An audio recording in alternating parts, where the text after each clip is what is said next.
Hello everyone, welcome back to Beyond the Veil Tarot and Astrology. My name is Candice Marie. Thank you guys for joining me. Happy Friday. I hope you guys are doing well. I'm coming here live on February 13th, Friday the 13th, and we are doing live astrology readings. I'm answering your questions in real time on the channel, talking about the solar eclipse in Aquarius, but we're answering all of your guys' questions, synastry questions, timing questions, and all that jazz. So give me a thumbs up if you can see me, and don't forget to subscribe. Click the bell button below so that way you guys can see more of these videos. I'm here live every Friday at 6 p.m. Central Time. That's 4 p.m. Pacific, 7 p.m. Eastern, answering your questions, and we kind of alternate between tarot and astrology. But on the 17th, we are coming into a solar eclipse in Aquarius. So these are the big eclipse readings that we do a couple times a year.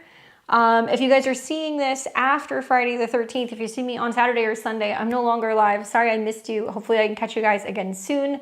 And if you're hoping to get an eclipse reading, the readings are now filled. You guys gotta be quick. Just make sure you guys are subscribed. So if you ever want to get a reading, you can always watch the community tab. Generally, we post them about a day before we do the reading, so that way you can secure a spot. So that way you can save the date for when we do the next readings that are going to be for the lunar eclipse in, obviously in Virgo. So we're going to see that around the 3rd. So whatever Friday is going to be before that, we'll be answering your questions on the next eclipse there. So thank you guys to everybody who got in. I just want to let you guys know that I do have everybody's charts ready to go, so it shouldn't take too long to kind of get through these. I'm going to be answering your guys' questions in the order that I receive them. And you'll hear me calling out names. So if you hear your name coming up, that means that your reading is coming up. And if you can't stay, or if you already sent me a question and you can't watch, no worries. You can come back and watch the playback. Feel free to leave me comments and let me know how the readings kind of transpire for you. And for those of you guys who are seeing me for the first time, my name's Candice. I'm a Western astrologer. I like to use tarot and the Sabian symbols to kind of make sense of what's going on in the cosmos. Don't forget to check out my channel so you can see this up and coming video on Sunday for the astro weather. I'm going to be talking why this next week is so incredibly significant with some of the transits that are taking place. And there's some really great videos on the channel. So I have started already putting out videos talking about the Saturn ingress into Aries, which we are actually, we're experiencing right now. You guys, if you're watching me live on Friday, over the next hour, we're going to see Saturn go into Aries. So we're going to experience all that together. And then we're also going to see the Saturn Neptune conjunction on the 20th, and I did a video on that as well. So if you're wondering what that stuff means, check it out and check out the horoscopes. There's lots of content on the channel. All right, hello to everybody. So let me go through my laundry list of people who are here. So hello to all my members. Thank you guys for supporting me if you're a member. Sharon's here, Luna's here, Kiki popped in. What's up, Kiki? Thanks, Vanessa, I got your info. What's up, Emmy? I'll be taking a look at your synastry. Deanna's cashing in. What's up, girl? Mr. Powers is back. We've got Stellar Steph. We've also got David that's here, and Intuitively D, and Deanna says, happy Friday the 13th, everyone. So sorry I missed you guys. For those of you guys who didn't miss it, who missed getting the opportunity to get a reading, we only take so many people when we do the lives. Otherwise, I'd be here all night long, but hopefully I can catch you guys here soon. So I'm going to start with my level 4 members. So you guys who are cashing in, I've got Sharon Grant, Luna, and Deanna. And then I've also got my super chat people, Kiki, we've got Emmy and Mr. Powers, Artemis, am I saying your name right? And then Alyssa M, Anna, Tiara, Yolette, Silk, and Juan. So thank you everybody. You guys all sent me your birth details. I really appreciate it. It makes my job a lot easier. And we're gonna get started first with Miss Sharon Grant, and then we're gonna have Luna and Deanna. You guys are on deck, so you guys will be the next ones that are gonna be getting your reading, all right? All right, so let's take a look at Sharon's chart. Obviously, she's Taurus rising. She's got her moon in Taurus. Her sun is in Scorpio. And let's see what she has to say. She says, please include me on the list for monthly reading. Looking forward to what this eclipse season has in store. October 28th, 1977. All right, well, let's talk about it. So let's fast forward. I like how you said eclipse season, because not many people realize eclipses come in pairs, okay? So if you're wanting to know just generally about the eclipse season, in a nutshell, we have got the lunar eclipse that's going to be in Aquarius. Very important eclipse, guys. This is highlighting a new series of eclipses that are going to be coming in for the better part of the next 2 years. So Solar eclipses are about action, new beginnings, things that are showing up unexpectedly. And it's kind of like a new moon on steroids. And it's really embodying a lot of the energies that we've seen for the better part of the last 2 weeks, as planets like Venus and Mercury and the Sun and Mars have all been moving through Aquarius, and they have been kind of highlighting with some of the squares to Uranus and Taurus, where there is some kind of pressure points and some much needed change. So obviously, if you happen to be a fixed sign, a sun, moon, rising, it's going to be really prominent. And Sharon, my dear, you are all of those things. So you are definitely feeling the effects of it. In my opinion, the solar eclipse is really just a continuation of whatever has been going on for the better part of the last month, where you have seen all of these planets going into your 10th house of career, reputation, your status, your relationship with parents, leaders, even bosses and stuff. So it's who you are out in the world. So this eclipse that's coming in is the marker to kind of show you that you're on the fast track of really transforming, because Pluto's there too, and some new kind of innovations when it comes to your career. So I'm seeing a lot of Taurus and Taurus risings that are experiencing job change. They're working with new communities. They're going into different fields. And the North Node will actually be going into Aquarius over the summer. So you're going to see that closer to about August. And then you're really going to start to see some of these effects that are going to be transpiring. So these are a little bit harder to predict because it's basically saying the future has yet to be kind of determined. Can things come in immediately within 2 to 4 weeks when you have this solar eclipse? Sure, you can see that there's changes with bosses or you're redirecting kind of your path professionally, but be patient, it's going to take a little time. Now, when this eclipse happens, the biggest thing that kind of catches my eye is the fact that you are going to see the eclipse coming into a square with transit Uranus. So you've got who you are out in the world and how you have to show up and kind of innovate your status, and where it's kind of rubbing you a little bit the wrong way because you're like, I want independence with Uranus in your first house, or you're feeling a little burnt out. It could also mean that you're having to get out of kind of rigid, fixated ways of doing things. And obviously, Aquarius is about doing things as a team versus Taurus is the person who's kind of block by block doing everything kind of on their own. So there's some emotional friction with the solar eclipse that's going to be squaring your natal moon. And the moon in your chart represents the 3rd house of communication. So expressing and communicating your feelings and how you can do this in public spaces or with parents or with bosses or at work. So it's really testing your communication skills is kind of like the feeling that I'm getting looking at your chart. Obviously, the luminaries, the sun and the moon, are some of the most kind of sensitive parts in the chart next to the chart ruler. So the positive is that even though there is going to be some tension in communication, maybe also communicating in public spaces or with siblings or even with travel, you're going to see that it's not in a square with your sun. Pluto is still squaring your sun, so you're going into that transit this year, and that also is echoing major transformations with partnerships or who you're kind of working with or collaborating with, or your romantic relationships changing in some way. But this eclipse is kind of slightly, and it's wide, but it's slightly coming into a trine with your sun. So you have to kind of really look at it because it's an out of element trine. So 28 degrees is about 7 degrees away from trining your sun. So it's about integrating some of the changes on the home front or emotionally or with family, and like kind of showing up and communicating with other people, particularly relationships and partnerships, who's responsible for what, or like delegating tasks.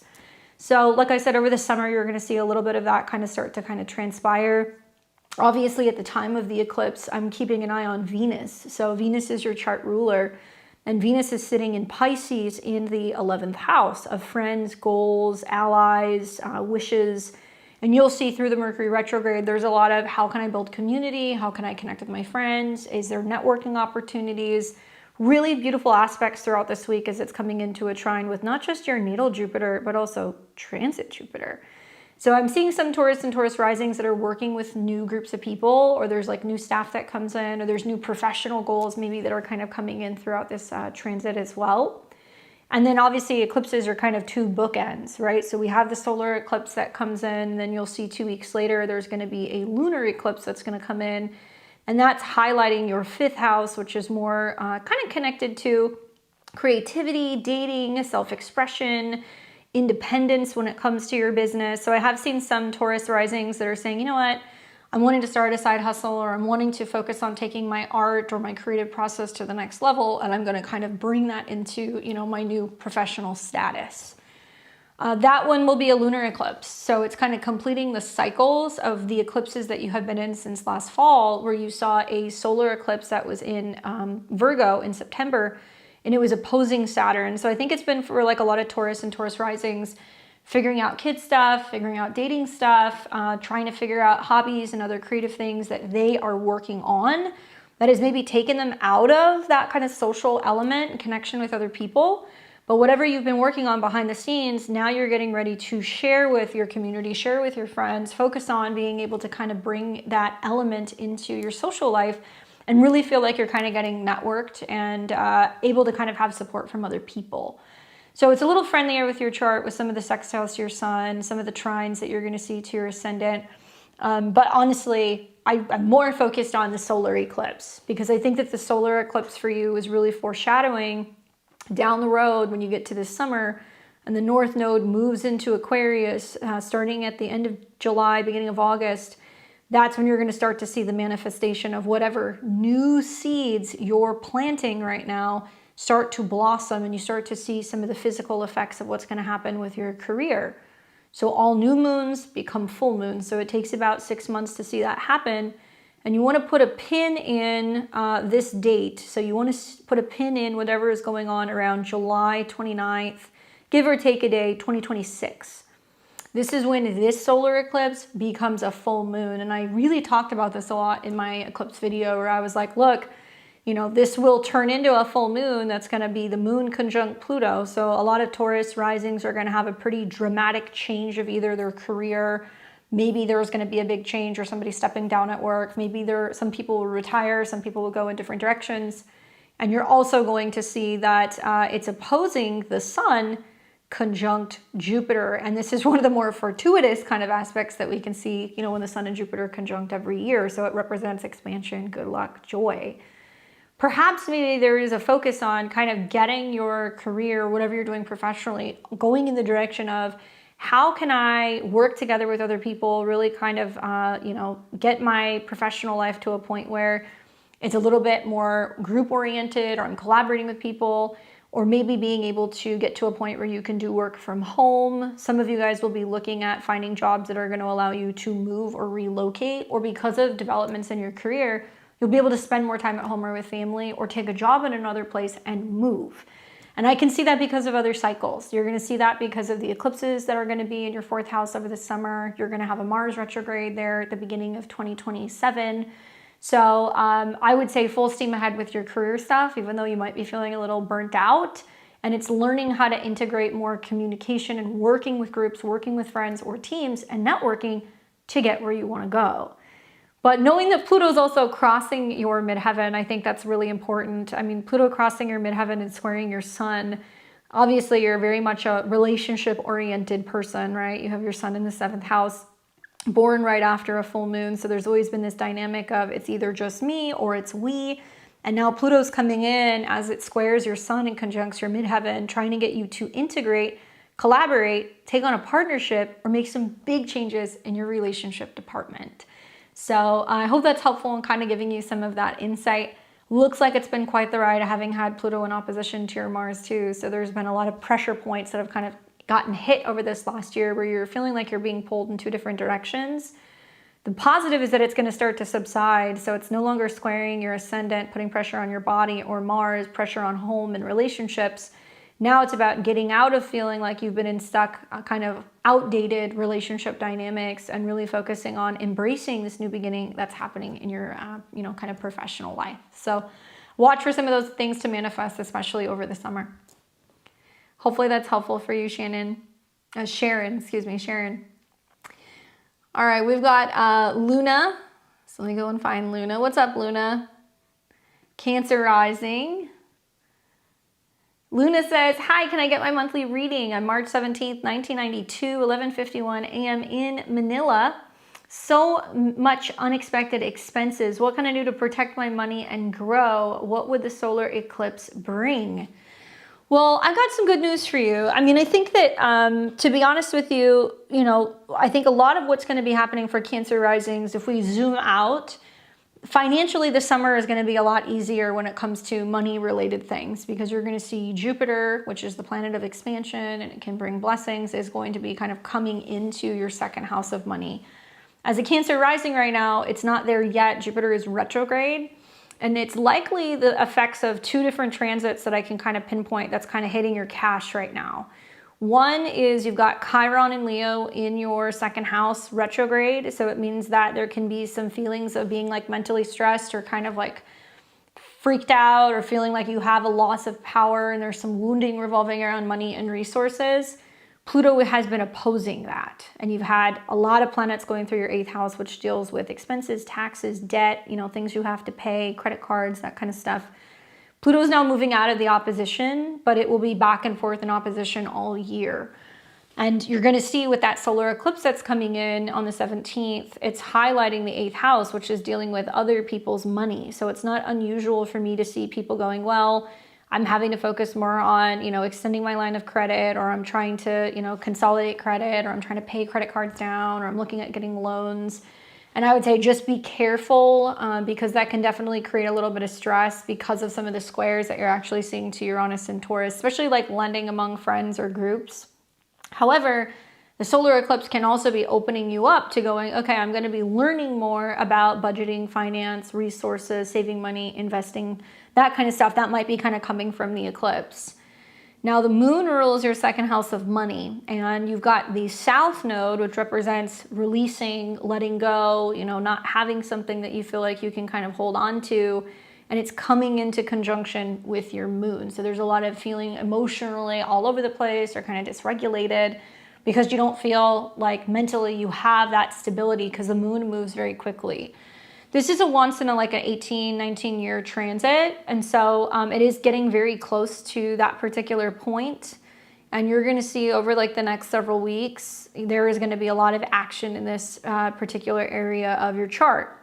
So one is going to be the lunar eclipse that you're going to see, that's going to be in the same sign as your moon, which may highlight some of these things. And it's also going to potentially talk about where there could be some changes going on with your work or your career, because it looks like the retrograde's right at the top of your chart.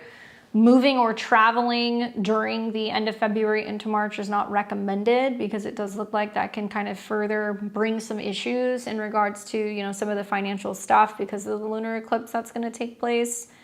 And then over the next few weeks, the south node is going to hit your moon. Now, I'm just speculating, but your moon is at a 4. So there can be this feeling of, okay, there's a lot of expenses, kind of coming up regarding your home, whether that's like rent or mortgages or, just expenses connecting to kind of like living. It can also be about you contemplating whether or not you need to release or make a change in terms of a vehicle or transportation. It can also mean that you're contemplating whether or not you should move back somewhere, right? And I'm not saying you should, but I could definitely see South Node Moon is like, do I move back home with family? Do I renegotiate my leasing terms? Do I maybe trade my car in for something that's going to be more affordable? Do I decide that I want to get out of a lease? Those things can kind of happen. And we need to see something positive taking place with your moon for like money things to change, or at least planets that are going through your second house. So this is taking you pretty much up till about May of this year. Down the road, you'll see Jupiter go into your second house with Venus. So I think that the finances begin to improve in June, and you will have a Mercury retrograde that month. So June into July, you're still kind of tweaking your finances a little bit. And then I think that money is going to significantly start to improve when you're seeing eclipses and transits that are going into your second house, which is going to be July going into August. Honestly, I mean, a lot of my Cancer risings, a lot of this is also Saturn and Neptune now kind of moving into the sign of Aries. So it's officially there. It just entered in, guys. So now we have Saturn and Neptune there as of right now, and it's squaring your ascendant. So it brings up a lot of emotions and also issues, maybe perhaps with funds and like your mind being on money. And it may be pushing you and trying you to get to think down the road this year when Saturn hits your Mercury, whether or not it makes sense to change jobs or to go into a different field. And I think you might see that pretty much April, May, June. And if there is some change that's going on with work, or you're going for a management position, a superior position, maybe you're willing to go into a new field, later this year from, August on, you're going to see Saturn in your career zone trining Jupiter in your money zone. And it will materialize as a lot of hard work, March, April, May, June. And then it'll actually start to bring in, I think, more abundance and more resources. And by then, it's stabilized because it's trining Saturn. And the South Node is now going to be off of your moon. Now, even further out, right? Because I'm always thinking about the bigger picture. At the end of this year, Mars will retrograde over your moon. And so I would also kind of keep in the back of my mind that there is a possibility, whether it's due to a vehicle or just cost of living expenses, that you may be contemplating at the beginning of 2027 either moving or returning back to a place that you live with, that you've lived before. So it could be with family, the moon. It could also mean you're maybe considering like moving in with like a sibling or like a relative. So that seems to be something else that you really want to kind of keep an eye on. So I do think it's tricky now, but a lot of it's really pushing you to make some changes with your career and kind of get the finances back on track. So that way you're avoiding having to make, some real sacrifices when it comes to finances or your living situation the beginning of 2027. But I would say show up. All the planets going through your 10th house is going to make you definitely work your tail off. And I think with the North Node eclipses going through your 8th now, it can give you the opportunity to like be bringing money in, and it can be investments. Sometimes there's good tax refunds. Sometimes there ends up being inheritances, obviously touch wood, but things that you receive from other people that help you. And usually changes with the home is South Node moon. So I look at that and I'm like, well, would it be moving, or would it be taking on a roommate, or, would it be potentially staying with family temporarily if that's something that you need to do? But I do think once we start getting these planets that are off of your moon, it'll improve. But between like Uranus squaring your moon and also with the South Node on your moon, it is trying to get you to think about where you're living and if it's going to be sustainable living in that way for like the long term, right? So hopefully that's helpful for you. Good luck, Luna. All right, we've got Deanna. Let me pull her up here. What's up, Deanna? Let me take a look at her question. What's up, Enchanted Crossroads? Did you post earlier and did YouTube like not recognize it? Let me know. Sometimes that happens. If so, I can plug you in there. Let's see what Deanna has to say. All right, so she says, cashing in, what the actual heck?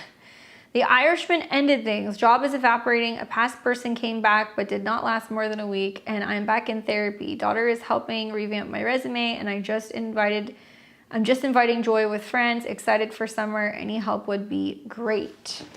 Okay, could you just repost it for me? Sorry, it may have sometimes it kind of clears out if it's there really early.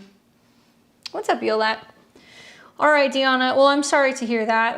That's a bummer, but it sounds like it may be a big piece of what's going on with the eclipse. So let's take a look at this.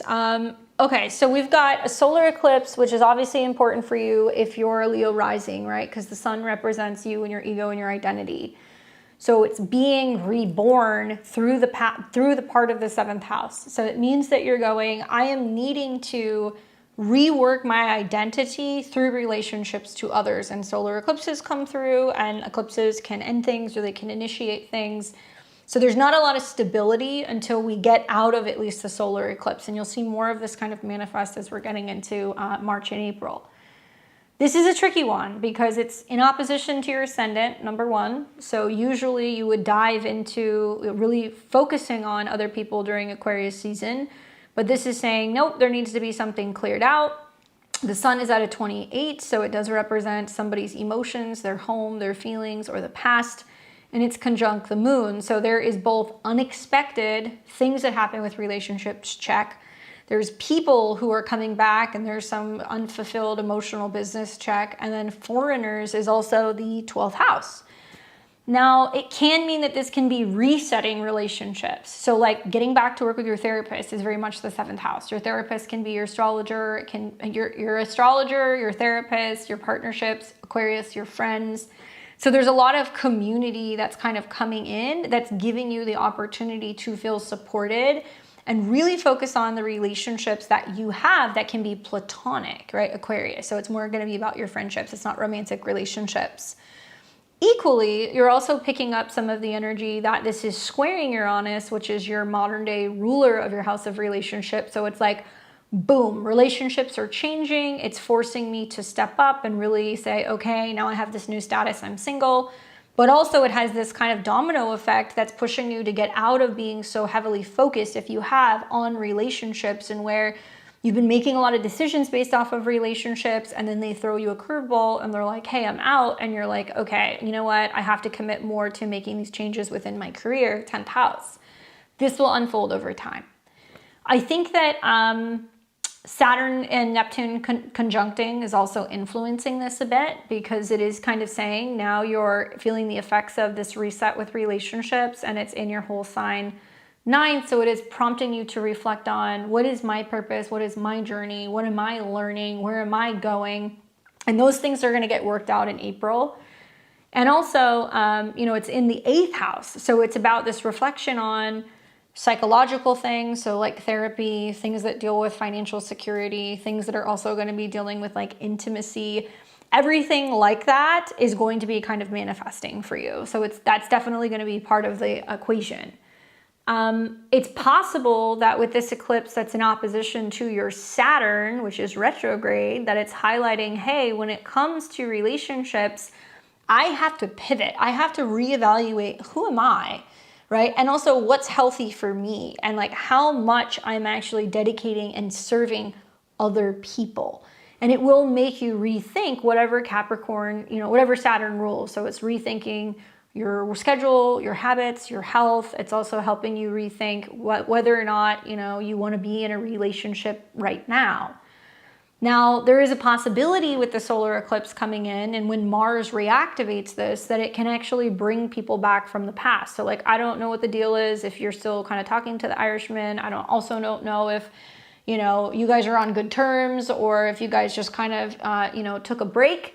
But I would watch when the Mars activation comes back to this degree right around here, because you might see like another cycle of this. And Mars is the past. It's also about home and family. And this is where your home, your family are stepping up, and they're helping you when it comes to figuring out what's going on with like some of your work stuff, right? And supporting you through that process, which I think is really great. Then finally, we're going to start to see these planets that are kind of moving out of Aquarius. And you'll see the other eclipse that's going to come through in Virgo, and that's going to be more money stuff. So even though the South Node is technically out of your 2nd house officially, you will still be feeling the fluctuations, what's going on financially, I think, until the summertime, until the nodes actually officially shift. Money stuff's going to be more connected to Mercury. Jupiter will trine that this year. So I do think that finances are actually going to stabilize. But I also think that this is the gearing up for Saturn starting to come into conjunction with your South Node, where you realize that there is something that's been very unfulfilling, maybe about certain relationships or connections. It can also mean that you're tapping into some kind of like karmic patterns, South Node in Aries, where, you have to watch out for being too self-reliant or too comfortable being on your own, or too willing to do things on your own. Because Saturn's going to hit that, and it's going to activate your Mars, which is in the 12th house. And your philosophy will be, well, I'm going to keep on keeping on. I'm still going to travel. I'm still going to school. I'm still working on my business. But I'm now doing it in a way where, I realize that I need to ask for help. So whether it's family, therapists, talking to your astrologers, stuff like that is actually really beneficial, so you don't kind of clam up and shut down. And Saturn will be trining your Mars, which means that this period where you're not in the relationship can actually be very rewarding, and it's going to teach you a lot because of the experiences, the places you went, the traveling that you had, and it's going to re-inspire and reinvigorate you to say, okay, you know what, now I'm on the right path. Maybe that person came in for a purpose. Maybe they came in because I was supposed to kind of teach them, you know, about relationships and, you know, what they could have, and they were not capable or ready to kind of show up. So much of the solar eclipse is outside of you, even though you feel like you're a part of it. It's other people who are going to be going through things. And the late degrees of Aquarius in your 7th house is quite literally the degrees that deal with relationships. So it may also be seeding another relationship that may potentially come in. And you may see that manifest, especially around like the full moon that's going to happen in Aquarius and Leo season later this year. But I think that for us to see a positive thing happening in your relationships, we need to see something good happening with Saturn. And right now, Saturn and Neptune are conjunct. So it almost seems like it's like no man's land relationship-wise right now. But down the road, when Saturn starts coming into a trine with your Mars, like, you know, end of April, beginning of May, that actually can bring a relationship, you know, that's at a distance. We're also going to be seeing throughout this year, Saturn is also squaring your Venus. And Venus is love and relationships. So I think from that perspective, it's almost like you going, well, I can't have a relationship unless somebody is willing to travel, communicate, you know, meet my needs. And until then, I'm going to kind of keep a little bit of distance and see if we can actually bring somebody in. And I do think that the North Node is going to be bringing you new people. I think maybe right now with it being in Pisces, it's more wrapping up old relationships. But once we start getting into, you know, the North Node in Aquarius in August, you're going to start seeing people that are going to be coming in. Now Saturn's trining your ascendant. Now you're also going to be seeing that Saturn is, you know, out of a square with your Sun and also your Venus. It's almost like you have to move forward without this person. And if they come back, then they have to come back and they have to play by your rules in some way. They're going to have to kind of adapt to whatever, you know, lifestyle or things that you've been really focusing on doing. And Saturn is also slightly opposing your Pluto. So that's about your home and also your moon. From an intuitive kind of astrological perspective, I feel like it's probably a good thing that you had this conversation now and you guys got it out in the open, even though it sucks, because there's probably going to be another relationship that's going to be happening what appears to be the fall of 2026 into the spring of 2027, where it will probably be a long distance relationship situation. And you're going to look back on the relationship you had with him, or it may be him that comes back, and you'll go, I've done the back and forth. I put a lot of things on hold. I built a lot of things revolving around where I was going with you. It didn't go according to plan. We didn't have the conversations. So I'm going to have the conversation now, because it is going to push you, and Saturn opposes your moon and also your Pluto, to possibly be like moving, or after you've moved somewhere, if you do move, it'll manifest as in a relationship that's going to kind of sprout, and you're going to go, do you get to be a part of this? Like, you weren't around when I was struggling, but now that I'm more convenient to you, you know, now you want to be with me. And then you may actually be like, yeah, no, this doesn't work for me. So you will not make things as easy for other people. And Saturn sitting in conjunction to the South Node is saying a lot of the same things, that it's going to be like you kind of going like, no, I may not be overly prioritizing certain relationships or certain people. And then Uranus is also going to square your Saturn too. So between an eclipse, Uranus squaring your 7th house Lord, Saturn that's also coming into conjunction with the South Node, I would say don't look at it as you're alone. Look at it as you're consciously choosing to not be in relationships that can't meet you with where you are, right? He literally left when I was struggling. See what I'm saying? I mean, I really feel like that there's a lesson to be learned here. And at least in my opinion, like what I've observed when I saw the North Node going through my 7th house, I was like, anybody who's not with me right now, like, I'm not going to forget this. Because I knew that certain people were supposed to show up and they were supposed to be there. And then as I finished that North Node kind of cycle, the people who were supposed to be in my life, they were still in my life. The ones that were not supportive at that time, and whether it was a therapist, a mentor, an astrologer, a partnership, a friendship, those people were long gone. But the ones that stayed were actually really prominent. So it's not unusual to see, especially with the North Node coming into the latest degrees of Aquarius, it's ending a relationship because it's changing the dynamics that you're going to have in relationships moving forward. There is light at the end of the tunnel here. And I really feel like, especially come the summer, there's going to be a lot of Leo risings that are going to either get out of relationships now, and those people are going to come back and they're going to be like, I'm thriving. I don't need you. I don't give a rat's ass whatever you got going on. Like, I'm doing me. And they're going to desperately try to come back. Or a lot of you guys are going to get involved in relationships with people who are actually going to be moving and shaking. Like, a lot of Leo risings are going to meet people who are going to heavily influence their career, because Uranus is kind of connected to their 10th house. They're also going to be meeting people who are going to be a little bit more prominent in society, or they can be people who are like wanting to partner with you or start a business with you. So there's people who are going to show up that are going to be like, I'll help you. And the things that you were asking previous relationships to do that they were too afraid to do, North Node in Pisces. Suddenly, you're going to see people who are going to go, yeah, we can do that. That's unusual. I don't have experience doing that, but let's do it, right? So it'll be actually really cool. And I think you'll have a lot of support through community in the process. So keep on keeping on, even though it feels like everything is kind of like breaking down. You know, change comes in threes. You've got the relationship, the job. What's the next thing? There's another one coming. So maybe watch for that around the time of the eclipse. Hopefully that's helpful. Good luck. Definitely difficult having those North Node eclipses. Destined relationships come in, destined relationships go out. All right, let's pull up Enchanted. I'm glad to hear that. All right, so let's go back. I'm just playing catch up, guys. Sorry. What's up, Pedro?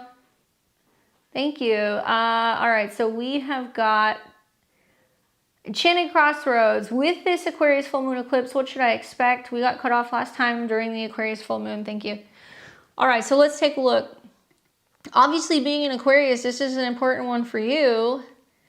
And you've got like that double dose with Saturn and Neptune sitting on your ascendant. So it's back. Some of the transits you've gone through this year, Saturn, Neptune on your ascendant, Pluto conjunct your Mars, Pluto square your moon. I feel like at this point you're like Teflon. Like there's not much that you can't manage at this point. I mean, this is probably one of the crazier charts that I've seen over the last year with the stuff that you got going on. So I think about, and from a Placidus standpoint, okay, so with the Aquarius risings, excuse me, with Aries risings, with the Aquarius eclipse, you're going to hear, Aries, it's time for you to focus on a new goal, focus on a new mission. It's time for you to start a community, join a network. It's time for you to kind of socialize. And you may see some of those things, right? You may see some of those things. This eclipse is 8 degrees away from your sun. So the one that we're going to have next February, I think it's like January, February, is at 17 degrees. So it will be much closer to your sun, not knocking this one, but the next one is going to be even closer, right around your birthday next year. However, when you have a solar eclipse in the same sign as your sun, it's really going to be highlighting your core identity, your vitality, things that are connected to creativity, things that are connected to solar figures in your life. So think like bosses, husbands, brothers, you know, just male kind of solar figures. And the sun in your chart actually rules your 6th house, which deals with work and service and routine. This is also about health and habits. So having a solar eclipse coming in and hitting your sun is it's basically waking up your sun, which is in the 12th, which is a little sleepy and a little bit reclusive. And it's going to go, time to wake up, time to have an upgrade. And you're probably going to feel like this like jolt of energy that's going to kind of come through because that's what Aquarius energy does. Now, it may really help you tap into your intuition because the 12th house is like your subconscious, your dreams, things that are hidden, stuff that's behind the scenes. It may also bring about a lot of like past life related karma or past life talent or creativity. And also it's going to be obviously squaring Uranus and Taurus. So it's like almost like there's a lot of these ideas that are coming up for you right now and these kind of things that are being seeded subconsciously about how can I make money, right? What do I value? What is my purpose? And there's going to be opportunities, I think, because you're going to follow some of these intuitive hits to potentially make some changes with your spending, your budgeting, you know, things like that. You started a walking routine. Good. That's really good. That's also, you know, Uranus getting ready to go back into Gemini. A lot of Aries and Aries risings, walking pads, walking routines, power walking, running, cycling, all that stuff is really good. But it is in the 12th house, and there is a mess of planets that are still in the 12th house. I mean, when we look at the eclipse, all of these planets, the moon, the sun, Venus, Mercury, Saturn, and Neptune. I mean, I've got a couple Aries risings who have Aquarius suns that I'm talking to that are like, on one hand, you know, I am wanting to start new things, but on the other hand, I'm still flushing out a lot of fear. There's a lot of sleepiness. I'm talking to a lot of Aries risings and 12th house Aries placements or Aquarius placements that are like, I'm feeling run down energetically. And it's this balance of the mind and the body and the spirit that's kind of going on with some of these eclipses. So pay attention to downloads, pay attention to your dreams, pay attention to your intuition when this eclipse comes in. I think probably it's highlighting over the summer when the North Node hits your sun that you're going to be tapping into finding that balance between where physical activity, right, the sun's connected to the 6th, and help and service is important, but so is rest, so is having meditation, so is having downtime or having time where you can just feel like you can just energetically like recharge. And I would really encourage you to work with like vibration therapy. So like sound bowls, any kind of sound therapy, binaural beats, frequencies that you can listen to when you're in bed and stuff, because I feel like there's one part of you that is knowing that you have to get up and get active and make a change with Saturn and Neptune in your ascendant sign, but all these planets are playing catch up. And so it's almost like there's a lot of the emotions that are being healed. There's a lot of spiritual stuff going on. There's a lot of sleep going on that's needing to get flushed out before you get into Aries season. And I have to tell you, Aries season is going to be here with vengeance. Look at some of the transits that are going to be happening. So by the time we get into Aries season, we've got the sun meeting Neptune, Saturn, Venus, and we're going to have Mars going through there. So like literally the end of March, through mid-April is when the body has to be, well kind of defined. You have to have a good routine. You need to be good also when it comes to your morning routine. And this is going to be about physical kind of movement. So I've told a lot of my Aries risings who are going through this, I'm like, look, March and April are going to be very difficult if you're not getting rest and you're not preparing now. So think of the 12th house as more the spiritual integration. Think of the first house as going to be more kind of the physical manifestation. So you may actually feel better just because you're getting better sleep or you're kind of clearing some stuff out subconsciously. It's also in the later degrees of Aquarius. So if we go and we look at that, it's an out of element trine, but it is trining your natal moon. So even though it's zapping the sun, and like these are the most important parts of the chart, right? It's zapping the sun, but it's trining the moon. And so it's happening in water houses: seclusion, peace, rest, purging, detoxifying, healing, some of that stuff. I love that. I feel like a lot of Aries risings, and I started telling them that last year, I was like, the first house is where you rise, right? So it's what you do in the morning. And you have Venus there. So I think that with Saturn going over your Venus, there's going to be a lot more attention with your Venus being at a 6 to, how much effort you're putting into your physical wellness, how much you're doing when it comes to affirmations and I am and loving yourself and valuing yourself. And it's almost like you're going to turn on your for business sign and you'll start attracting a lot more people when Venus and Saturn are coming into conjunction. People are going to be like drawn to your energy, like a moth to a flame. Or people are going to be like, wow, you're looking great. What are you doing? Like, what's going on? And they're going to start to see the shifts that are going on with you energetically, even if it's not that different physically. But this is where, and I've seen this, like when I had North Node eclipses going through my 12th house, I was like, there's something that I want to change subconsciously or like psychologically. And I was like, how do I get on board with that and make it become more physical? So to see the eclipses happening in the 12th house and then seeing Saturn going through the first house is you're embodying that. You're kind of carrying it with you. So don't not get your sleep and your rest, and maybe watch for some of like the psychic things that can kind of happen in the 12th house, but also watch for self-sabotaging tendencies, especially during some of the Mercury retrograde things that are going to happen end of this month into next. And then you've got a Virgo eclipse that's going to be in your 6th house. So it's really highlighting like that mind, body, spirit balance. And people are going to realize very quickly here over the next 2 years that like you have to move your body. Your body is a temple. It's the vessel for the soul. So people are so lost in some of the Pisces, Saturn, Neptune stuff we've had in recent years, and they just want to sleep and they want to drink and they want to do all that stuff, or they just want to isolate, and they're going to realize they are the ones causing their own problems.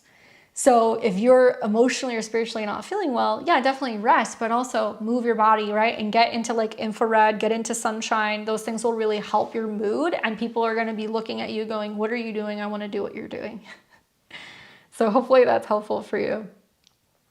I'm in Aries moon. That's why I've been kind of preparing for this stuff. When like the North Node went into Aries and we had the eclipses in Aries a couple of years ago, I was like, I can see some of the things that are going to start happening in 2026, 2027 with Saturn and Aries. And I was like, I want to get ahead of the curve, But yeah, it's going to be really interesting to see what you're looking and feeling like in the springtime, as we're getting into like April and May. It's going to be very different. Hopefully that's helpful for you.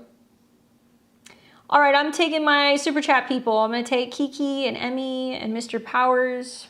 I'm an Aries moon. I'm a Scorpio sun, Aries moon. All right, so let's take a look. We've got Kiki.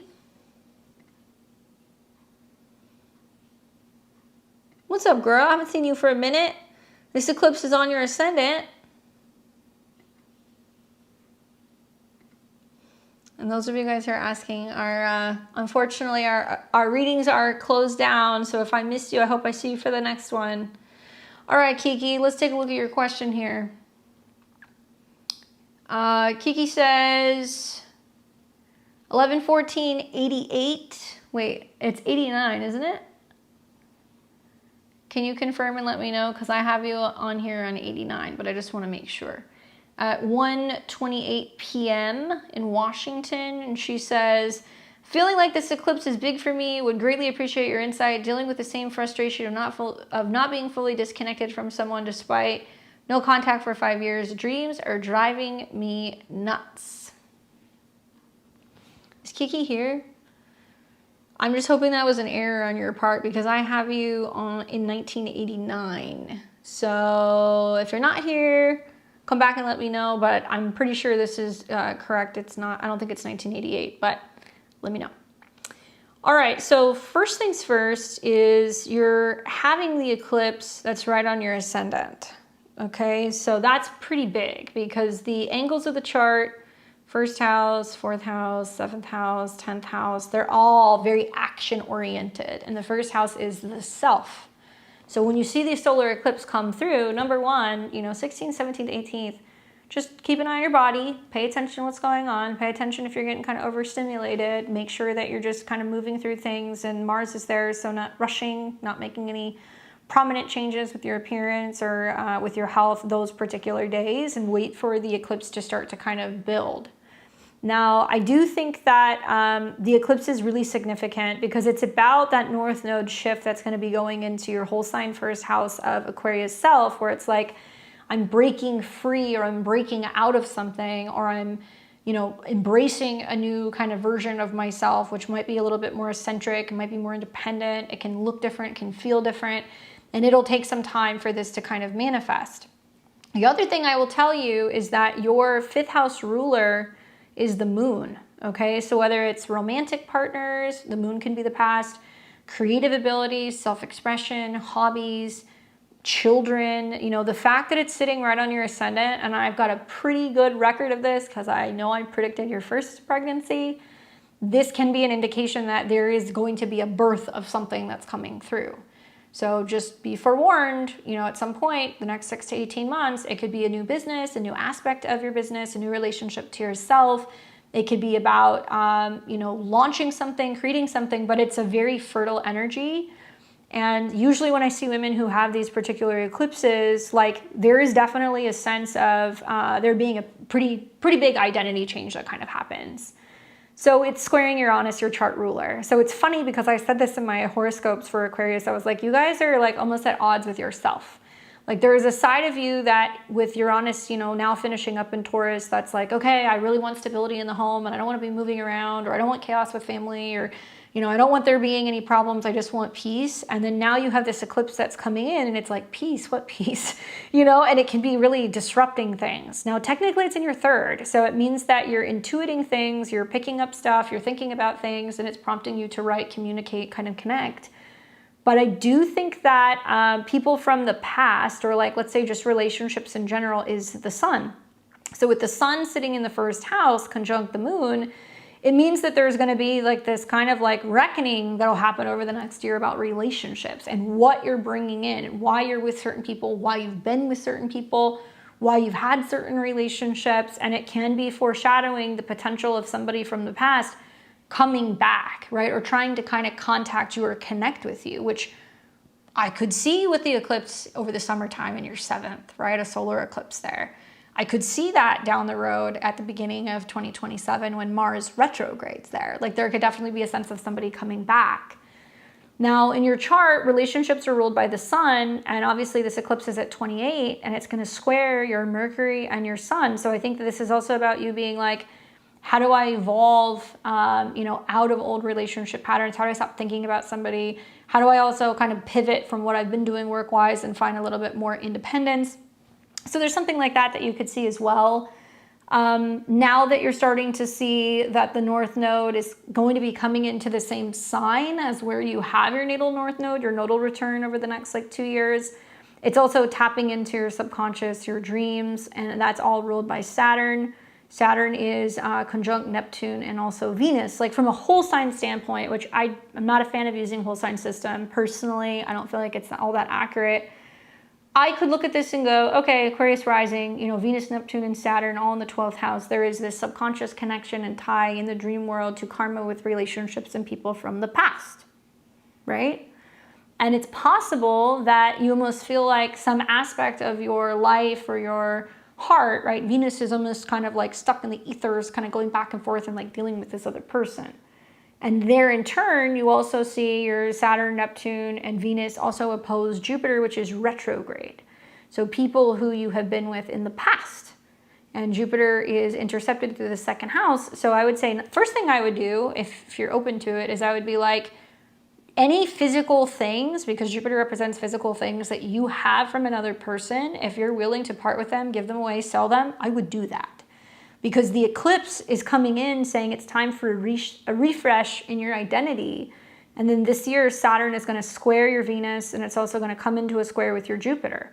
So it's going to be really talking about like not only not thinking about them, because you can't control your dreams, but not having anything physically or tangibly that's kind of tied to that person. And then you'll see the next eclipse, which is going to be in Virgo in your 7th house. So it's really detoxing and clearing that person out. Which will be in early March, and then the Mercury retrograde, which is going on, which is also about getting rid of things that are tied to another person, right? I know that sounds kind of weird. But unfortunately, people who have really strong kind of ties between Venus and Saturn, there's some karmic relationship stuff, especially in the 12th house, having dreams about them. And you also have your sun very close to Mercury and Pluto, which means there is this thought of this connection of people with the past and whether or not they're going to come back in or if they're still kind of trying to connect with you in some way. I think the eclipse is really going to just spring everything forward, where it's not even so much about who are you in relationship to this other person that you're not with anymore. I think it's also like, who are you in relationship to, your significant other? Who are you in relationship to your family, to your career? There is a sense of really wanting to be more personal, like more kind of figuring out your identity outside of all of these other relational trappings. And I would also probably recommend, especially when the eclipses start making their way into your 12th house, like it could be a good time to be thinking about like doing hypnosis. It's not now, but you'll see this down the road when the North Node starts squaring your sun and your Mercury. It could be a good time to do hypnosis. So if you do need to rid yourself of any kind of karmic ties or anything where you're subconsciously thinking about them, I would consider doing that either in November of this year, or I would consider doing this in January, February, March of next year, especially because you're going to have a retrograde there. Now also, to be honest with you, the fact that you're going to have a Mars retrograde in your 7th house, this will be in early 2027, can also be talking about some changes in relationships or kind of cutting ties with, karmic relationships or changes in existing relationships. It will retrograde, it'll come back into conjunction with Jupiter. So this can mean somebody from the past is coming back to kind of connect with you, but there could be some real potential challenges that are kind of going on in an existing relationship. It wouldn't be easy. So I would be curious just to know that person's date of birth, right? To know, so you could look at the synastry and be like, okay, what's going on? What's the deal here? And you could also run the midpoint composite and see, well, is it something that's going on subconsciously where this person's tugging on you? Is there something that needs to get cleared? Or is it a situation where you're picking up on the fact that you're going to run into them or reconnect with them again? And that's also tied to, I'm looking at March of next year, you're going to have your nodal return and Mercury's going to retrograde on top of that with Venus and Pluto in the 12th. I mean, it may be a really good idea to either consider working with a hypnotherapist or a past life regression therapist, or somebody who can do cord cutting or can help you actually start to kind of separate the bonds So it's not inhibiting you from being able to move forward in relationships, because I'm looking at Mars retrograde in your marriage house, South Node there, Jupiter there. Like, you may actually start to question, am I supposed to be with this person? Are they coming back in? Do I leave my existing relationship? You know, if I'm thinking about this person, I'm not supposed to be with that person. And it can get real sticky the beginning of next year. So Mars going through there, you know, now, I mean, when the eclipse happens, Mars is at a 19. So it's at a relationship degree, right, behind the sun, and it's squaring your natal sun and also Pluto. Like, this can actually subconsciously start to like eat away at you, like to the point where you're like, can I stay in this relationship? And it can really start to get you to question things. And I think it would be really important to differentiate, is there something that's going on, you know, with this? Is it that he's coming back and I'm supposed to be with him? Or is it that there's a part of my subconscious that's picking up on that he wants to connect with me, or he's going through something? So you can really cut that cord if that's like absolutely necessary, right? I'm seeing your comments now. I did the reading, so I think you're kind of playing catch up. But yeah, that's definitely some stuff I would look at. Like, I would, if you know their birthday, that is something that I would want to look at personally. And I would feel very confident in just even looking at the birthday and looking at like a rough composite and being like, all right, are they supposed to get back together? Or is this just some kind of karmic unfulfilled business? And unfortunately, when you start seeing eclipses that are picking up on your North Node in the 12th, which is ruled by Saturn, which is conjunct Neptune and Venus, sometimes it can be highlighting where there is this tendency to be like, there is this longing for relationships that we cannot have, and that's just kind of coming out in the way of somebody from the past. It can also manifest as a tendency to want something that's kind of like behind the scenes and is kind of private, and this like, you know, star-crossed lovers theme. It's very Saturn, Venus, Neptune. Usually people who have those conjunctions, they're used to kind of getting the shit into the stick of relationships, and they're not used to getting what they need. So they feel like they're in a position of exile.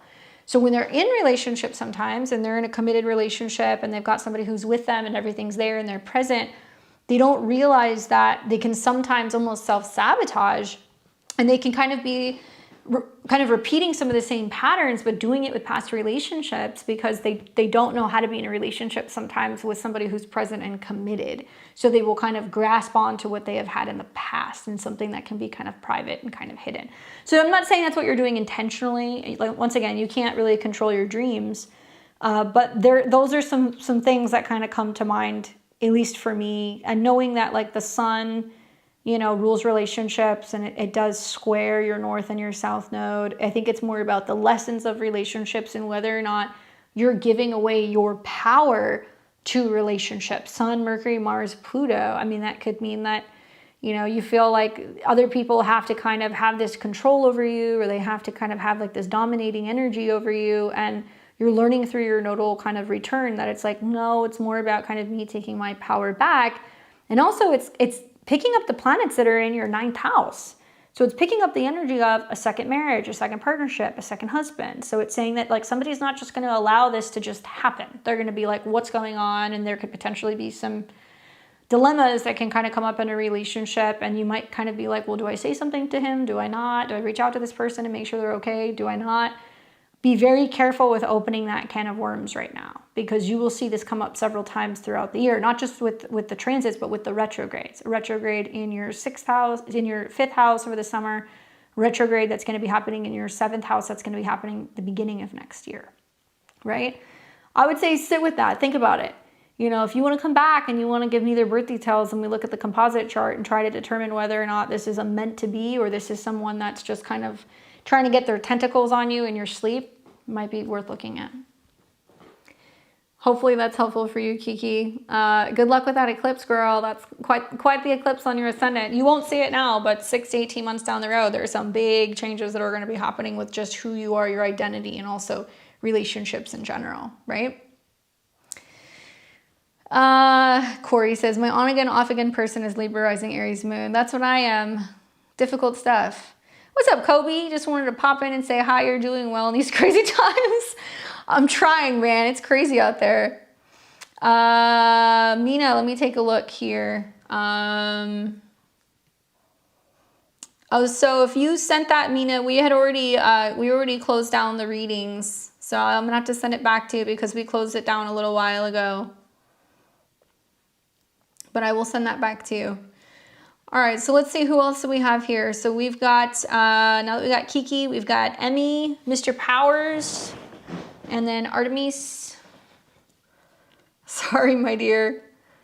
You got to be quick, guys, because we have so many people that come in. All right, let's pull up Emmy. And the King of Cups, I chuckled when I saw that.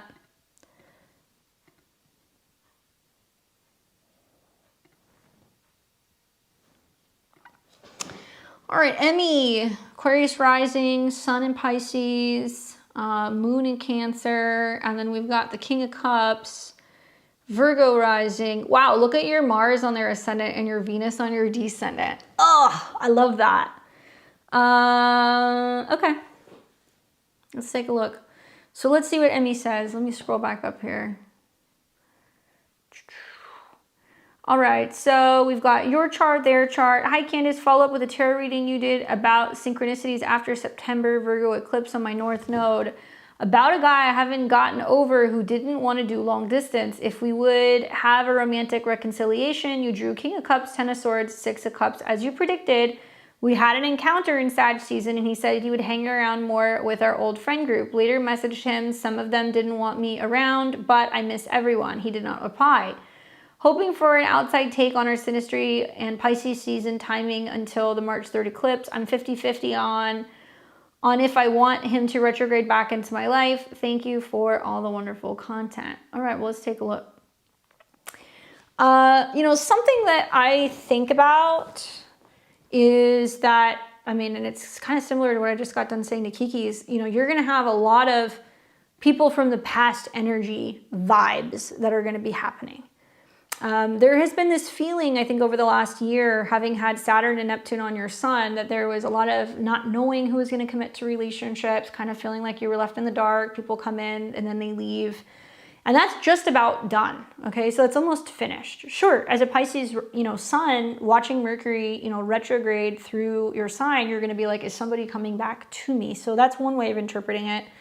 But the South Node is going to be going through your 7th house. You're going to have a retrograde there in early 2027. You're going to have eclipses there that are going to be taking place in the summer. And if anything, I think Mercury retrograde over your sun is whether or not, yeah, somebody comes back to you. Now, we got to look at their chart, right? So let's pull up the King of Cups. Virgo rising. I do think that with that Virgo rising and the eclipses that have been going through the 7th house, it's quite literal, right? It's almost like there's somebody who's coming back in who's going to want to reconnect with them, which could be you. And it's going to be people who would then integrate into their friends and kind of connections with friends, because it's going to be trining, you know, Jupiter, which rules relationships. You'll see Mercury and Venus trine Jupiter several times. But until there's a positive Jupiter transit, this is somebody who's not going to be open to the idea of relationships and dating. So could you reconnect during the Mercury retrograde, February into March? Sure. But we're waiting for actually Jupiter to go direct, which won't be until March. And then it's going to trine Mercury, and that's going to be the real test. So like mid-March through the beginning of April is whether or not there's going to be a relationship that's going to kind of manifest. And it looks like their natal Jupiter, which rules relationships, is in Scorpio, and Pluto is squaring it. So that's telling me that their mind is more on, you know, changing the way that they're dating, you know, making the time for dating people, Virgo, whole sign 6th, whether or not they feel like they have time to date or kind of communicate. So you can see what's kind of happening in both of the charts. And even though the synastry is what you asked for, and I will touch on that a little bit, especially your Mars on their ascendant, so you'll come back to them. There's like a really strong connection mentally and communication, a lot of passion there. Both of you guys have moons in Cancer. Your Sun and your Venus is on their descendant. Your Venus is also close to their Saturn. Like, I actually see this as you being a really good match for them. Your Sun and your moons kind of trine each other. Venus trines the Sun. Your natal Venus is trining their Sun. Their natal Venus in Leo is kind of in opposition to your Jupiter. But their Venus, let me flip this around. Your Venus, I should have said. Your Venus in, oh, it's the Venus Saturn. I was like, I didn't see it. So it's the Venus Saturn in the first house. So Saturn retrograde close to your Venus might mean you feel like they're in and out and they're not clear or they're not consistent. So I don't know if you have felt that.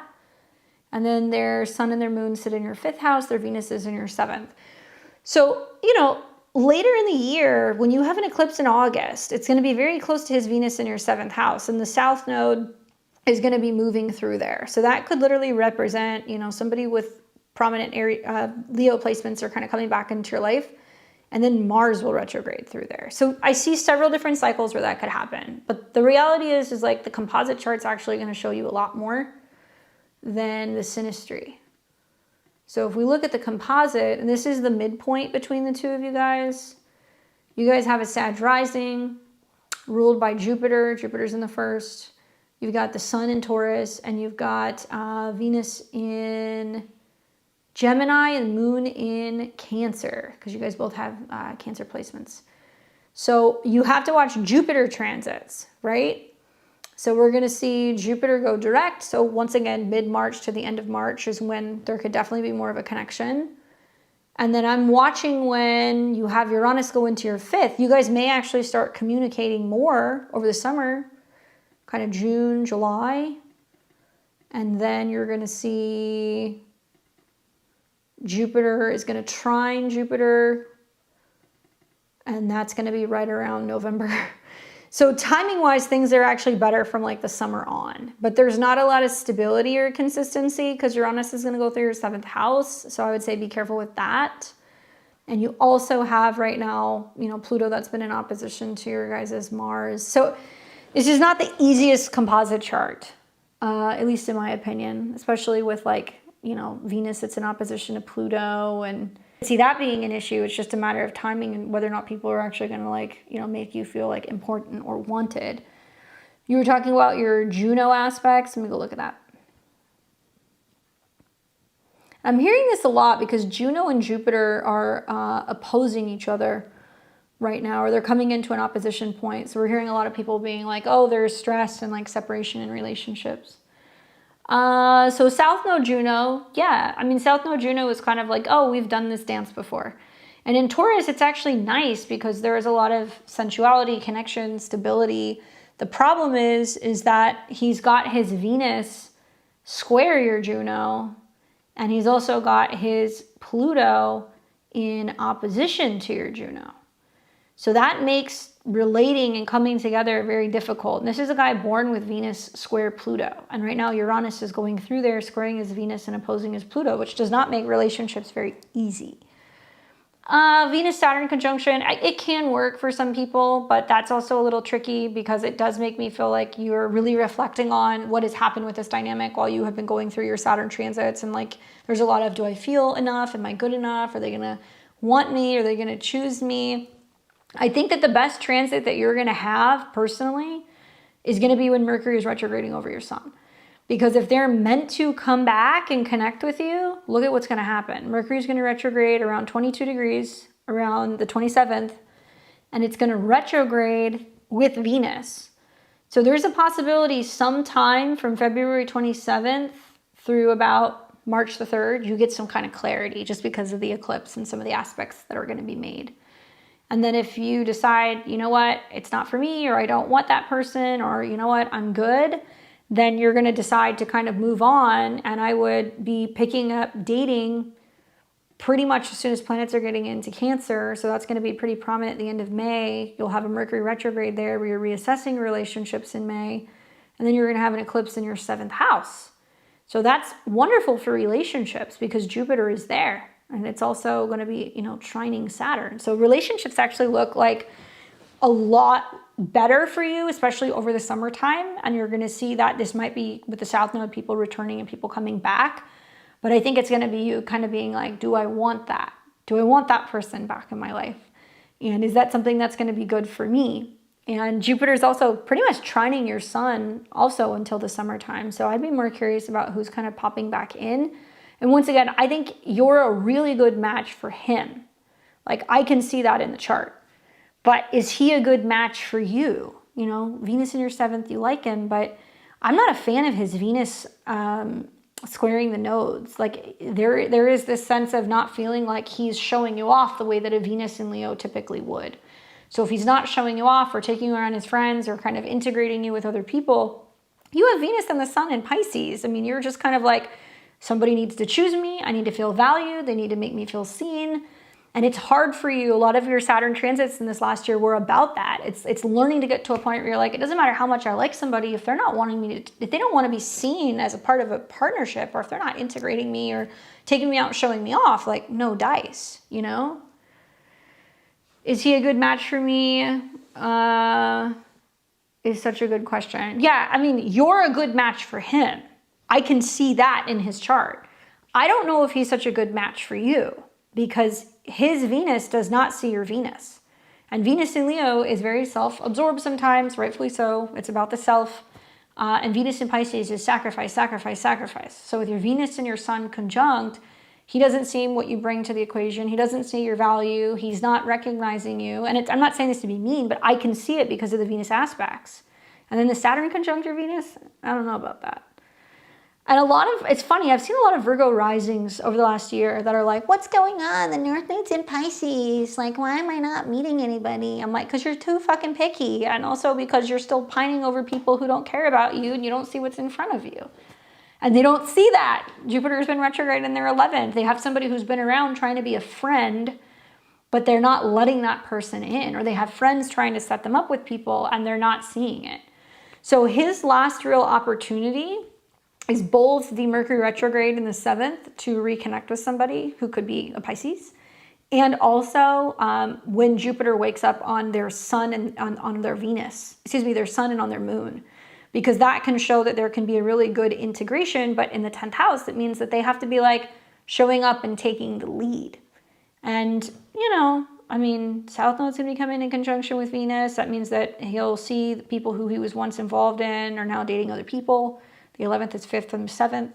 And then he's going to be like, why didn't I, get the opportunity? And relationships don't really start heating up for him in a way until about November. So this is one that you could put on back burner. And I would say I'd be more entertaining the idea of new people coming in with the solar eclipse, or people coming in in a renewed kind of like fashion, right? I love my Virgo risings, but you guys have to understand that it's gonna, especially those of you guys who are later degree Virgo risings, you're still gonna have Saturn and Neptune in your 7th house. So I look at this and I'm like, this is kind of like the Libra rising horoscope. Like with Saturn and Neptune on the descendant still, like other people are gonna stop caring. Like he's gonna experience people who he knew was kind of interested in hovering around, but then when he tries to connect with them, they're not gonna wanna connect with him. They're gonna be like, I'm sick of waiting for you. That Neptune on the descendant transit can be diabolical. You can get blindsided like, yeah. Yeah, they're a little picky. But the 7th house is, remember that it's the 7th house is the mirror. It's the shadow self. So like Virgo risings are like, why am I not finding anybody? Or like, why are people not connecting with me? Or why are they abandoning me? And then I'm telling my Virgo risings, like there's a side of you that's also like wanting to play the victim, or like you're also evasive in your own way. And I'm saying this to Libra risings too. I'm 0 degree Libra rising. So I have Saturn and Neptune exactly on my descendant, and it's not been fun. So now I get a taste of all the things I've been telling my Virgo risings for like the last year. And if he's ghosting you, I mean, literally think about, I don't know if you were going back and forth with him last spring, but last spring when we had Venus and Mercury retrograde, it was right in this area of his chart, and also during a Virgo eclipse. And he was probably spinning out and then trying to figure out, how he could connect in a relationship. But there was people that were kind of either pivoting in or out of his life. So this is going to be a similar kind of go round, but his best opportunity to connect before somebody moves on is going to be by about the end of March. And then you're going to start to see that subside. And his chart says that people aren't going to be waiting for him, and they're going to be meeting other people. Relationship stuff gets really good over the summer. So whether somebody comes back in a renewed way, or it's going to end up being somebody new, I would say hold out and see if he reaches out, but don't reach out to him. The Virgo rising is supposed to be the one who's doing the reaching. And don't sacrifice things for him, because you have to be kind of like cherished and valued. You don't see it because all your Pisces is intercepted in your 2nd house. Hopefully that's helpful in giving you a little insight. We've got Mr. Powers. Yep, Aries energy, here we go. Ready or not, here we come. We don't really get a choice. You're welcome. All right, let's pull up Mr. Powers. Let's see, where is he in here? I think it was just under Matt. Matt, my dude, going through your Pluto transit. I've been talking to you about this for a couple years, my guy. All right, let's see what Emperor Powers has to say. The second grade classroom is pretty hectic, but the behaviors are getting somewhat better. The reward system I've been implemented seems to be working. Tuesday, I was ready to give up on my path and move back in with my mom as a 31-year-old, but Wednesday and Thursday were better. Is this what Pluto over my sun feels like? How long will it last? I'm scared of the eclipse and Saturn going over my first. My principal likes me, I think, but I'm pretty sure my other boss thinks such, and she's super OCD, which doesn't mix with my ADHD. I'm worried I'm gonna get written up for paperwork for not being good enough in her eyes for whatever. Please send help. P.S. Will I ever not feel lost? I think this is like the epitome of some of the stuff that's kind of going on with Aries risings right now. So one thing I would say is just take a breath, because Neptune's not going to be on your ascendant until next year. Saturn's going to hit your ascendant, which is going to knock some sense into you before Neptune shows up, which I think is going to be very positive. Pluto on your sun is not fun, but it's moving away. So in a way, you're already done with the first impact of having the Pluto conjunct the sun.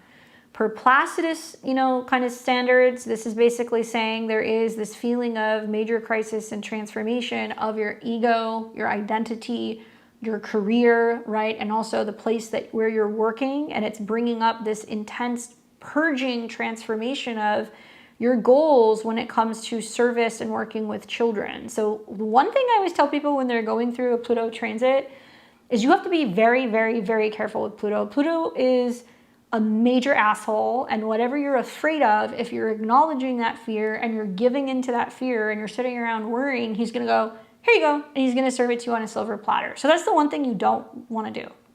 What you do wanna do is you wanna look at things and you wanna go, why am I afraid of this, okay?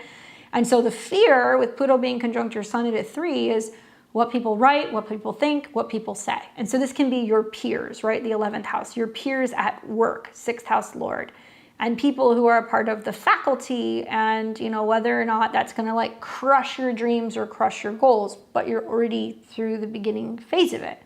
If anything this year, even though Pluto will retrograde back and hit your sun, you're going to see Saturn and Neptune now begin sextiling your Pluto. So I really see for a lot of Aries risings, it's a lot of, I need to get real with some of the things that I need to be doing personally. And that could be physically working out, that could be getting up earlier, that could also be Saturn Neptune is bringing structure and confidence and a sense of awareness and not navigating through things feeling chaotic, because Aries energy is chaotic. They just want to burn something to the ground. So when you say something like, I just want to like quit everything and move back in with my mom, I get it, but I don't foresee that happening for you. I don't think that that's actually what's going to be happening.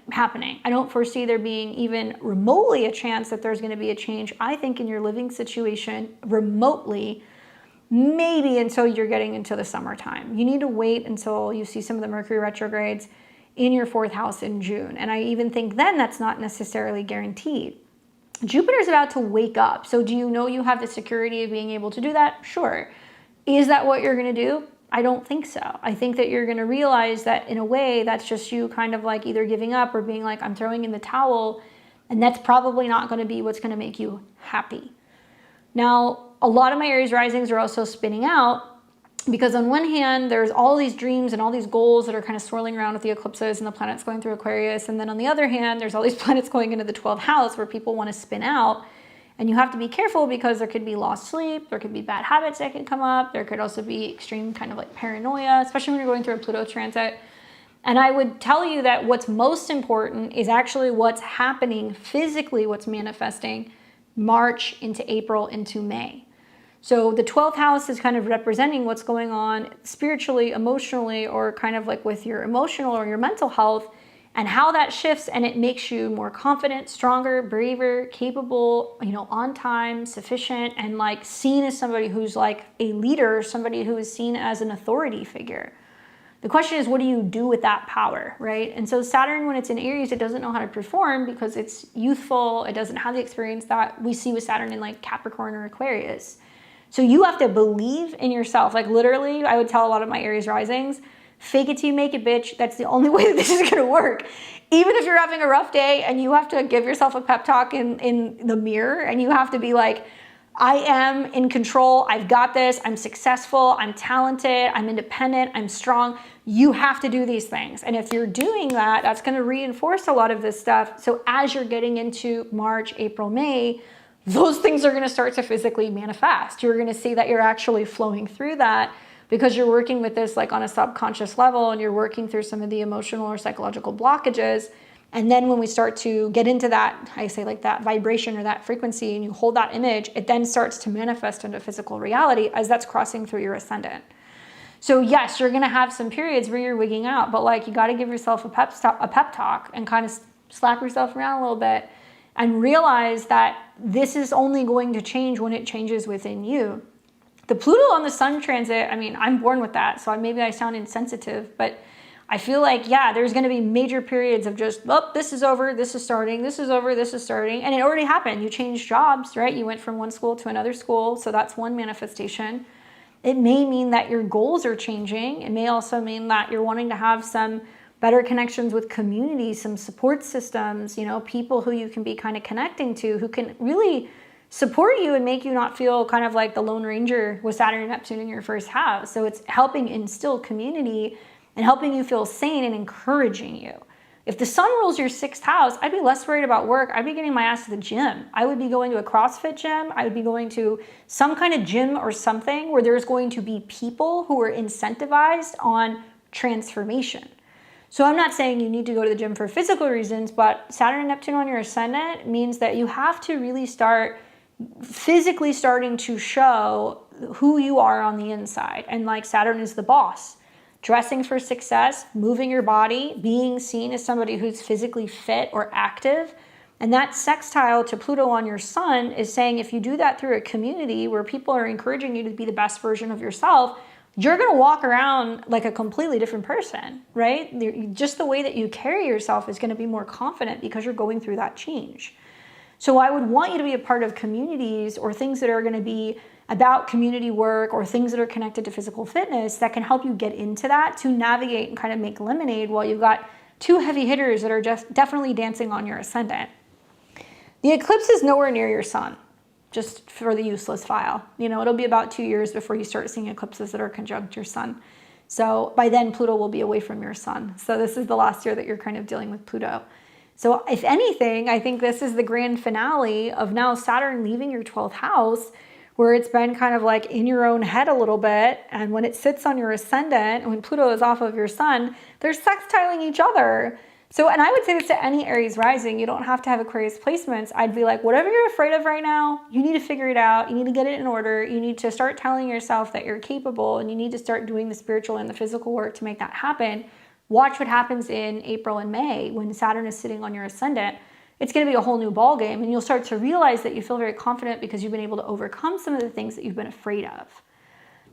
Obviously, you know, the eclipse still being in Aquarius means something's going to change, right? And so a lot of that is with the squares to Uranus, it's home changes, emotional changes. And I said this during the Aquarius horoscopes. You should listen to them. I'm like, you're at odds with yourself. On one hand, you have this eclipse in your sign where you're like, I need to break free and do my own thing, but then it also will disrupt your home.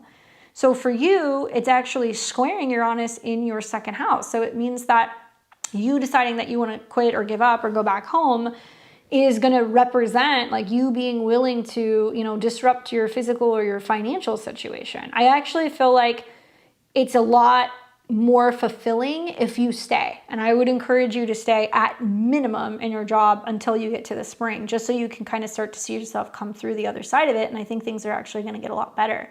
You want to change your job, you know, you could do that closer to the eclipse in early March, but I still don't think that's a good time to do it.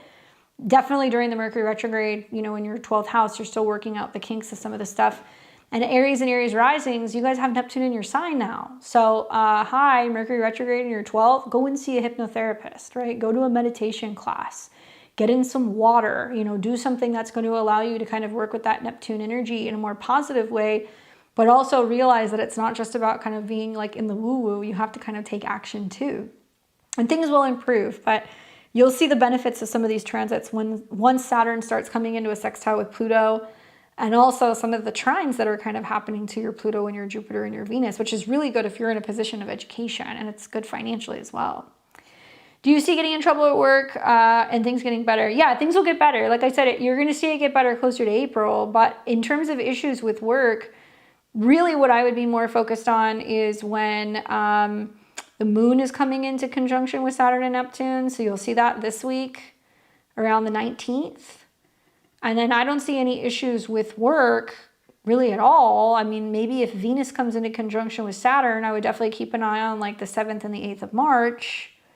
I would also keep an eye on when Mercury is coming into conjunction, or Mars is coming into conjunction with Saturn, but that's not going to be, until late April. So that's going to be late April, and you're going to see a triple conjunction of Mercury, Saturn, and Mars around April 19th. It's possible, with that conjunction, it's you going, well, now I do want to change my job, or I'm going to be doing something different. But I also think it could be more in the direction of just your health, your habits, and also your schedule, right? I'm worried about my observations now that Saturn's on my first. No, Saturn the first means that you are able to start to show the energies of Saturn. Even though Saturn doesn't do well in Aries, it means that it's all about being on time, personal accountability, how you're directing your energy, where you're focusing on your power and your confidence, and where you're kind of asserting yourself more. The only pitfall is it's conjunct Neptune, and it's not easy for you to deal with Neptune transits because you have Pisces intercepted. It means you can get in your head. And if you start to doubt yourself, that can actually manifest as like not feeling like you've got it all together.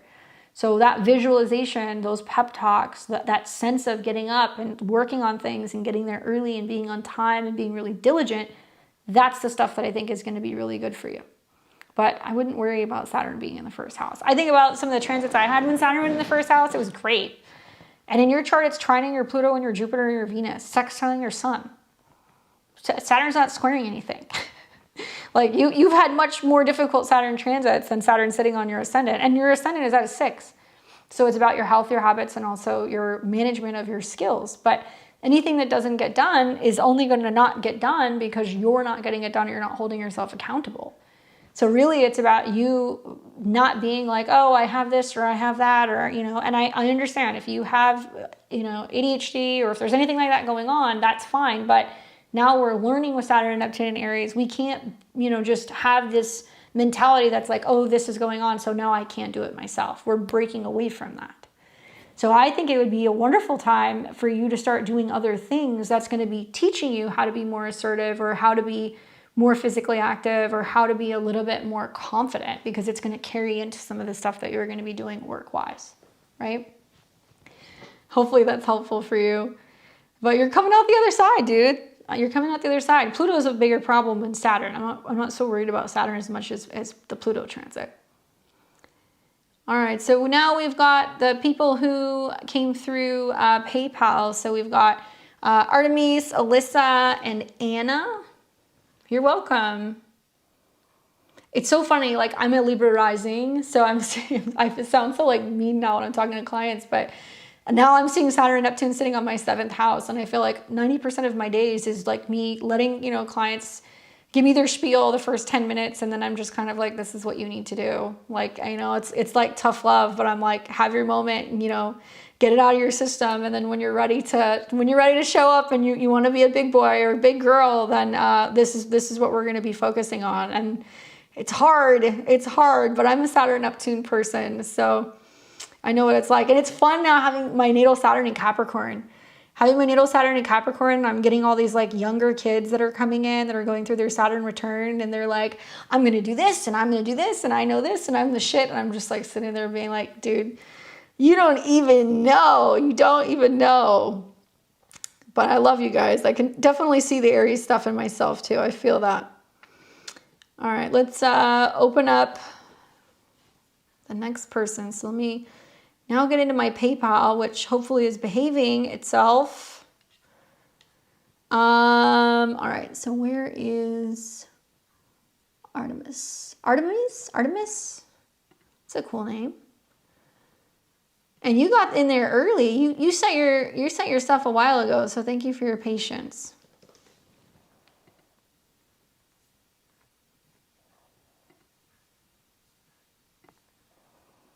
Where is it? Where is it? IRD. There we go. All right, so June 26, 1989, 7:42 a.m. in El Paso. Cancer rising, sun in Cancer, moon in Aries. A general reading, I guess. I'm struggling with my job. It sucks. I can't figure out my purpose. My situationship just ended. The eclipse. A 28 degrees Aquarius sun. Wow. So their sun was on your north node. My finances are screaming. How can I get the most of these energies? What's up? That's true. Saturn return is about doing the one thing you don't want to do. And Saturn in Aries is doing the one thing that you don't want to do first thing in the morning, as soon as you get up. So for my Aries risings, whatever you don't want to do, get it done within like the first hour or two of waking up, and it'll change your life. All right. So we're taking a look at your chart in general. Okay, so obviously for my Cancer risings, which you are, you guys are getting ready to go through the Saturn in the 10th house transit.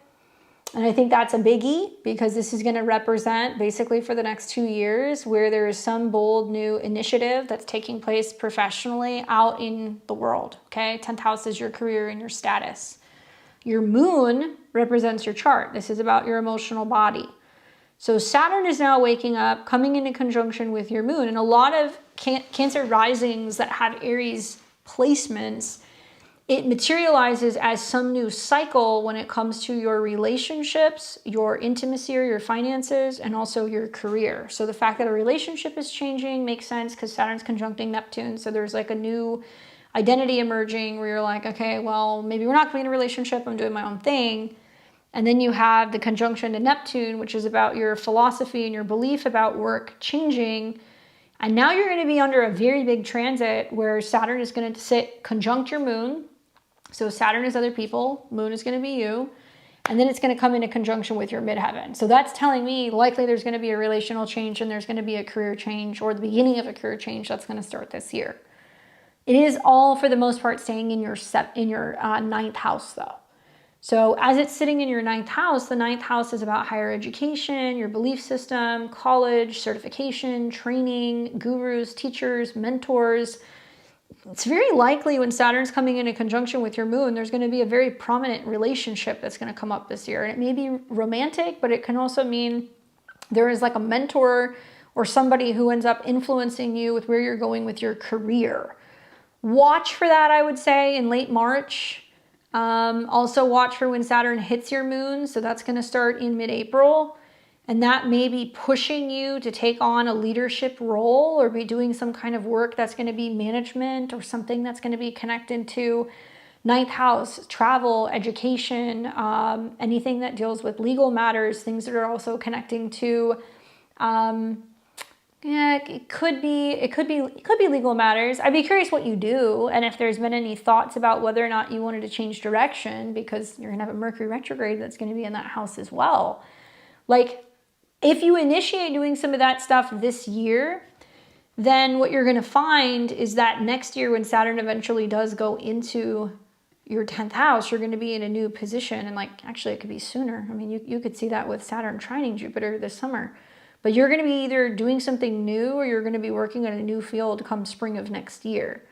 Sometimes the moon, especially at a 7, that is relationship oriented. Could be a long distance relationship, could be a new person coming in or a foreigner.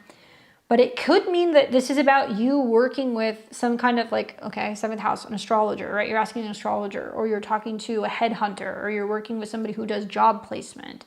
Maybe it means that you're going into a position where you're assisting somebody or you're becoming like a partner in some way. They said, I definitely want to change directions. I've had many options and I'm not sure where to go. Well, if your 10th house is ruled by Mars and Mars is in the first house, which is the self, the problem is that you have transit Pluto that's opposing Mars. So I look at this and I'm like, ooh, there is a sense of feeling like there is a bit of a power struggle or frustrations going on in a relationship. And also where there has been a relationship that could have been a little destructive or not ideal, that was actually keeping you away from work. So the Pluto-Mars opposition was the sacrifice of the relationship. So now you can focus more on work, but likely a new relationship will be kind of coming in. I'm a lead sterilization tech. Okay, so Saturn can represent anything that's connected to services and other people. Ninth house can also be connected to sales or anything that's going to be dealing like with marketing. So like if you have a background in doing some of that work as like a tech, I wonder, is there an avenue for you to go and work for some of the companies that are selling these products, and like could you potentially become a sales rep, right? Like that may potentially work. Does it also mean that you decide that you want to pivot and you want to get a certification or you want to do some kind of training? You could do that. You could also decide that you want to go more and work in an environment where you're going to be teaching or you're going to be training, right? Definitely was in sales before, and I would do that again because Aries wants to go and do something independently. That moon really wants to travel, or it wants to have territories or things that it can connect to. Saturn is going to be about sales and connection with other people. And then Saturn is going to start coming into a trine with Mars. I would definitely be looking in something that's going to be sales oriented. Aries can be things that are connected to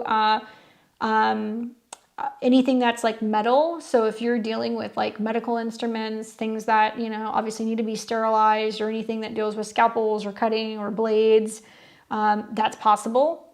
And like, I think Saturn coming in conjunction with your moon and trining your Mars means that something about getting involved in some kind of business that allows you to either teach or travel will also open the door to relationships. The problem is that Saturn is also squaring your sun, and so is Neptune, and the sun is money. So it's like this year is a holding pattern where I could see you being like, all right, I'm going to try going back to that, or I'm going to try a new type of business. And if I don't like it, then I'm going to segue again. But regardless of what you do, you know, Jupiter trining your midheaven and trining your moon means you're going to be making more money over the summer. She says, I want to teach metaphysics more than anything, but was leaning to TikTok for affiliate sales. Affiliate sales for clothing, maybe. Aries, you know, the moon is in Aries, so it can be things that are connected to that. But the moon in Aries can be about influencing other people, but it really wants to teach. Like teaching and education at, you know, in the ninth house with others, I think is good. But it could also mean that you're considering, does it make sense to create something that's going to be like published? Like, am I going to publish something? Or am I going to be trying to do things that are more like event related that would allow people to travel? Do I, you know, go places where there's going to be retreats and kind of connect with people?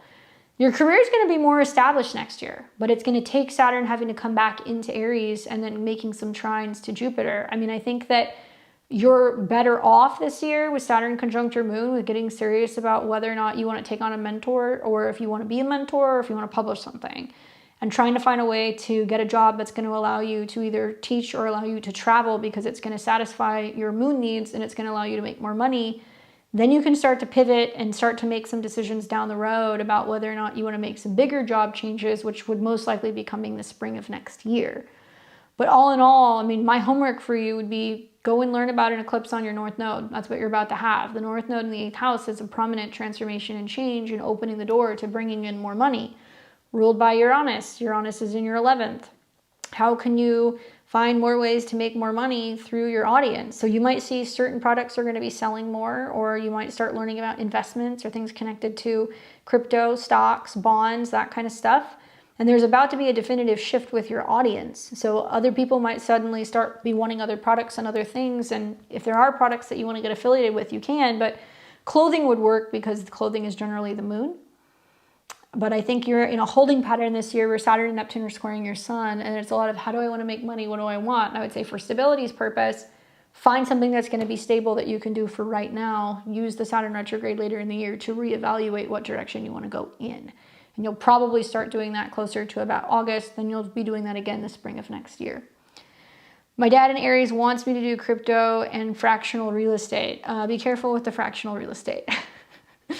We're going to see some stuff that's going to get a little weird. But Saturn could be your father. Saturn can be father figures, especially now that you're seeing Saturn, you know, starting to come out of the trine with your Venus. So that could be them trying to kind of teach you something. And like moon can be anything with real estate. So sometimes I've seen people when Saturn goes through their moon in the ninth, they go and get a real estate license.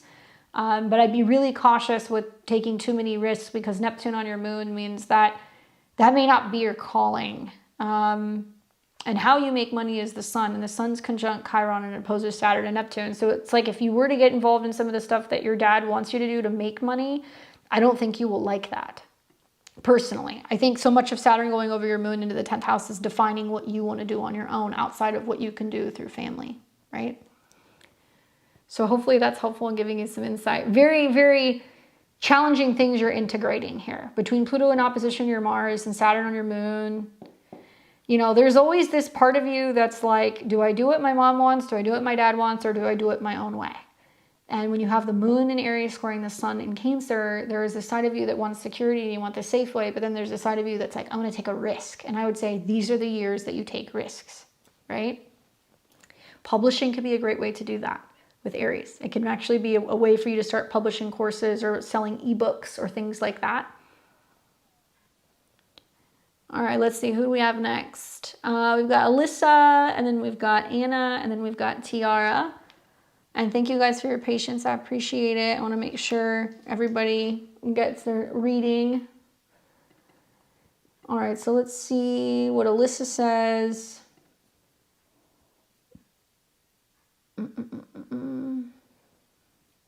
Oh, and then she's got a person she's asking about. So let's open that up. I think it's this one. I just want to double check. Or maybe not. No, never mind. So she's in Aquarius rising, sun in Pisces, moon in Cancer. I've seen a couple of these today so far. There's a number of you guys. That's interesting to have that combo. The eclipse on your ascendant, the retrograde in your first.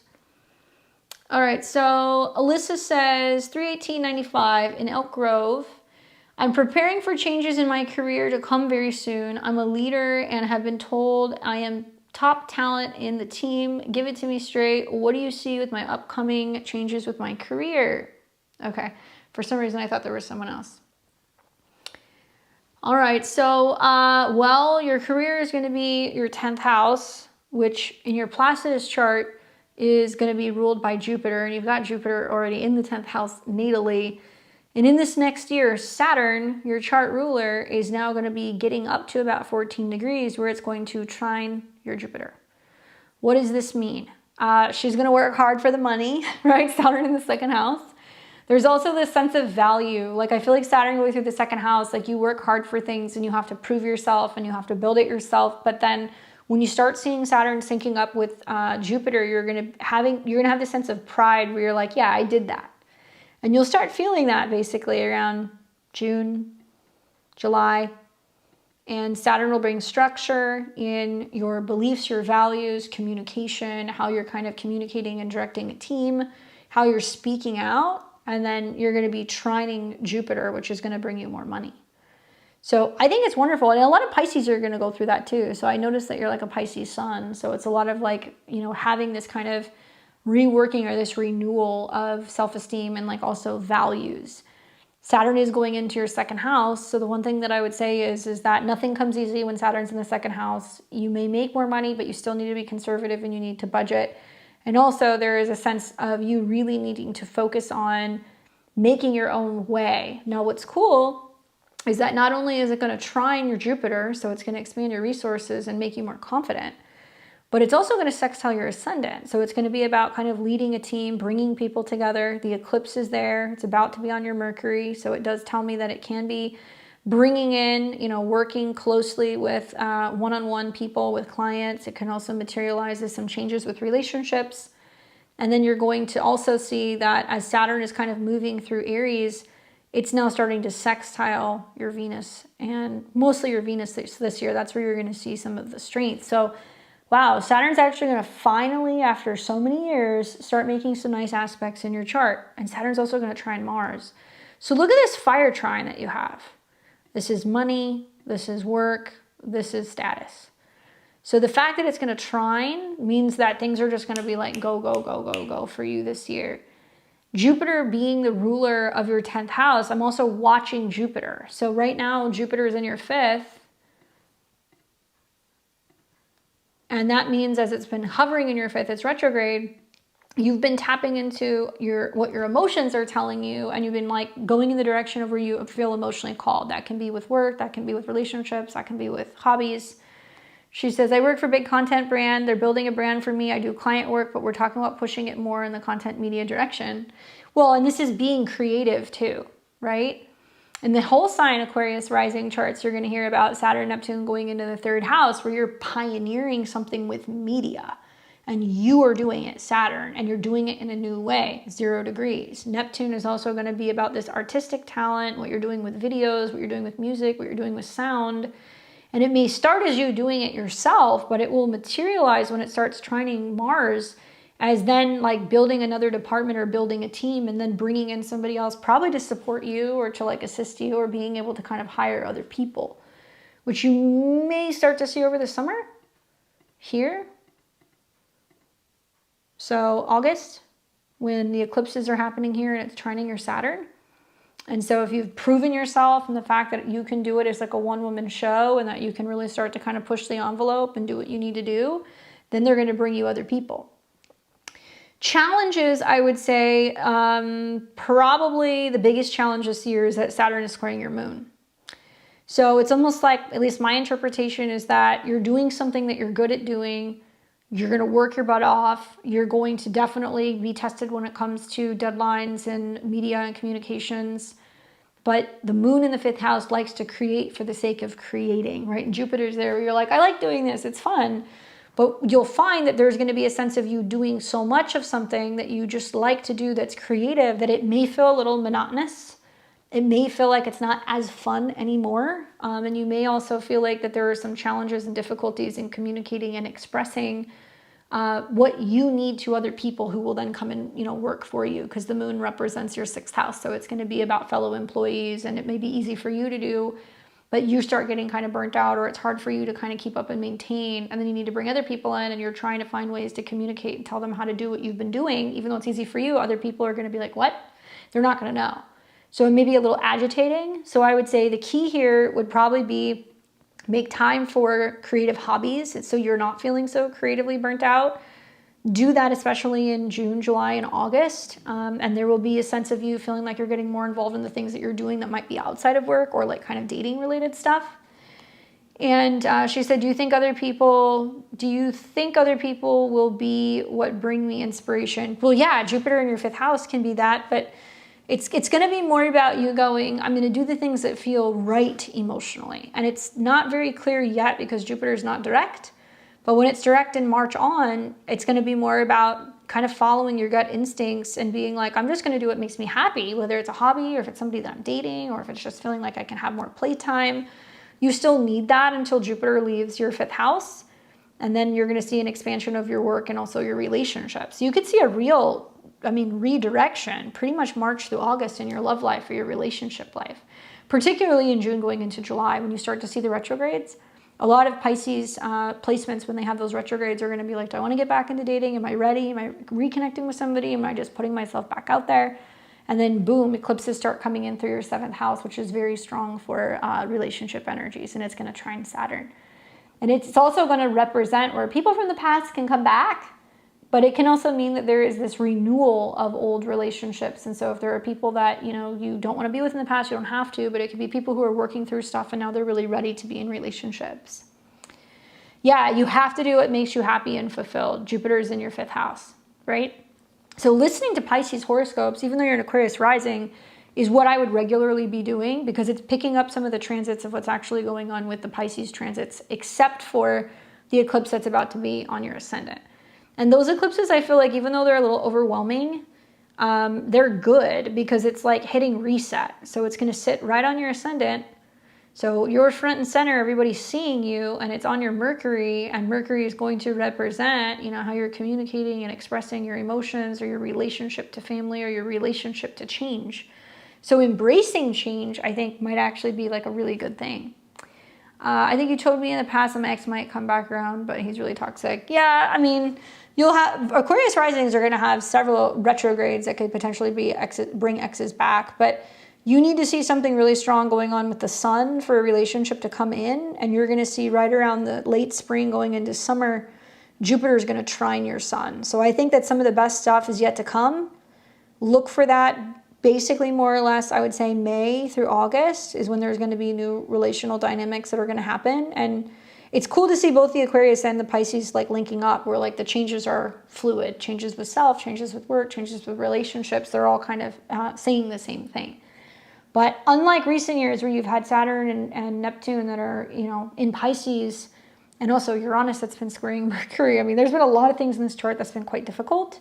Now, finally, things are starting to kind of cool off. And I think you're going to work your butt off with some of the fire trines. I think definitely listen to the Pisces horoscopes. It's all about money, working, communication, being creative. And then you'll see everything kind of fully culminate, especially as you're getting to the end of the year when planets are going into Sagittarius. Hopefully that's helpful for you. Really cool to see that. I love those fire trines for my Pisces placements. It's going to be like a breath of fresh air. Finally, things are going to move forward.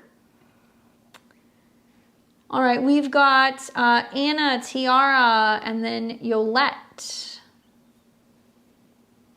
You're welcome.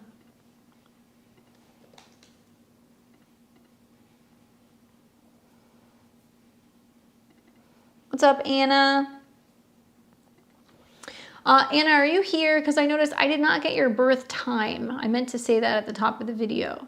I have you here June 27th, 81 in Juarez, Mexico, but I don't have your time. Are you here? Anna? I might skip you and go to Tiara because I want to see if you pop in. Oh, there she is. 12:21 p.m. Thank you. I was close. I put 12. I always put that because I don't know what time people are going to tell me. All right, so you got a Virgo rising, Sun in Cancer, Moon in Taurus. Wow, you're having your Saturn opposition. Look at that. All right, so let's see what she has to say here. Question, X reached out recently after no contact for months. Are we meant to be together or will I meet someone new? Currently living in Mexico City. May miss the live reading. All right. So you're a Virgo rising. You're looking at anything that deals with Jupiter when it comes to relationships or your 7th house. So your natal Jupiter is in the 1st house in Libra, which is really about the relationship to self, and Jupiter conjunct Saturn is about having a really good sense of boundaries and knowing what you need to be in balance with other people. It's fair to say I think Virgo risings have had quite the ride the last year between retrogrades that have happened in your sign. Last year you had Venus retrograde, so it was a lot on off in relationships. You saw Mercury retrograde there. Every 6 months, there's been eclipses happening in your 1st and the 7th house. And a lot of like the Pisces energy with the North Node, Saturn and Neptune is people go missing, you know, they fall off, there's no contact, you're not communicating. And now we're getting into what's going to be for the next month or so, starting at the end of February into March, a Mercury retrograde in Pisces. So this literally means for a Virgo, they're contemplating whether or not they want to reconnect with a partner, or if they're going to call them, or if they're going to reach out to them, if they're going to respond to them. And there's 2 ways of looking at this. One is that at the positive, because there is a positive, Mercury, when it retrogrades at the end of the month, is going to retrograde back towards Venus. So it's going to represent you going, do I really value this relationship? That's going to be around the end of February. And whether or not you respond, that's up to you. But I would really just caution you because I feel like this is a really tricky transit because it's not just the Mercury retrograde where you can get back with an ex or you can respond to them, but it's what comes after that. What comes after that is you're going to see Saturn and Neptune now in Aries, so it's still in your 7th house. And if you're a late degree Virgo, it's about kind of saying farewell to the relationship dynamics where people are not reliable, they're not mentally or emotionally all there, they're playing games, they want to play the victim, they want to run and hide, and relationships cannot continue forward that way, and especially for you. And the reason being is now Saturn, which rules true love and romance and timing, is opposing your natal Jupiter and your natal Saturn. So we are coming into what we call your Saturn opposition. Go back and think about the lessons that you learned when you were 28, 29, and 30. That was your Saturn's return. So when you have the Saturn opposition, it's almost like the harvest period. It's like the same energy as a full moon. So whatever decisions you made back then and there to know your worth, be in a good relationship with yourself, know what you need, but by the same token, where you've been too independent, too self-reliant, too unwilling to get outside of your own kind of comfort zone, now you're reaping what you sow in a relationship sense. It could also mean that other people, the karma in relationships are kind of coming in, and I think that you're going to be a lot less tolerant of people who come back unless they have an action plan. Saturn and Neptune is like, are you going to take accountability? Are you going to recognize like you're part of this? Like, what are you doing to better yourself? What's going to be different this time? You know, those are some things that I would be really thinking about. And we need to see something positive going on with Jupiter before there's going to be a relationship shift. Well, all these planets are trining Jupiter. So it's really kind of saying, what have they changed emotionally or on the home front? Or are they ready for some of the things that you're looking for in a relationship? If you're looking for commitment, I mean, the 7th house is the house of marriage. And then you're going to see when this retrograde is over, things might be all good in like relationship land and you may reconnect. But the truth is that I actually feel like there's going to be another disconnect point, and it would probably be at the end of March. And you're going to see Saturn and the Sun oppose, which means they're going to be unreliable or they're going to go missing again. And then you're going to see Mars coming into the 7th house, and it's going to conjunct Neptune. And then if you're trying to work through that in April, they may be a little combative. And when Mars and Saturn and Neptune oppose your Jupiter, you're going to be like, why did I give this person a chance? So if you do decide to go back and forth with them or respond to them, actions are going to be very important, not words.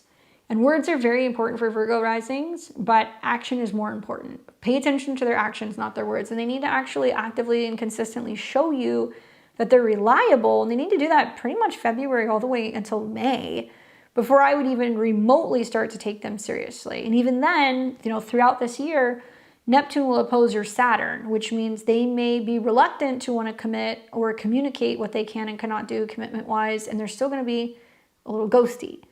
Now, here's the positive. The positive is that Jupiter's going to hit your Venus. So even if this is about clearing out that old relationship over the next month, your relationship transits look quite positive as of about mid-June. And then you'll also see a Mercury retrograde conjunct Jupiter and Venus at the end of June. So there could be parties, socializings, gatherings, meeting people.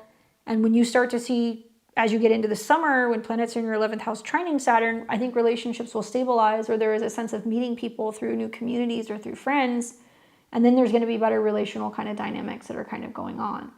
So it's going to be months. It's going to be February until about the end of May that you're going to have to make sure that this person is actually ready for what you're ready for. Not surprised that somebody came back with Pluto on your south node. You know, the south node in your 5th house is like that person that I was like in love with, or that relationship that didn't work out. And Pluto is about that communication and that connection. And it can be about kind of purging and clearing out where there's been some relational dynamics or dilemmas that were not healthy or were not toxic, or things that broke your heart. And it can actually help you kind of get your power back. So a lot of it would depend on, you know, their placements, but I feel inclined to tell you like, now that Mercury is getting ready to go to retrograde, they may be feeling lonely or wanting to connect or seeing if you're still there. But, you know, if they're not changing their behaviors, right, then I'd be like, no, I would not open that can of worms. She said conversations felt the same, so I stopped responding. Good. You know, I mean, I think that's part of the karmic test. And the positive is that you've got Jupiter and Saturn conjunct. That's an excellent conjunction. I love people born in 81. You guys have that exalted Saturn, and you know about the give and the take in relationships. But even though you're a Virgo, I would say listen to Libra rising horoscopes. You know, Saturn and Neptune coming into opposition with your sign means that you're now becoming more acutely aware of what you need to cut off, who doesn't have access to you, who you do want to commit to, and how you want to show up. And karma happens very quickly in relationships, is what I've observed when Saturn and Neptune are in the 7th house. Like, you don't see it coming. And this is not necessarily, when I say karma, it's not good nor bad. It's just the effects of, you know, stopping and starting relationships happen very quickly. And partners are going to find themselves alone, right? Saturn, Neptune in Aries, because you're like, no, this is actually not good for me, or this is not in balance.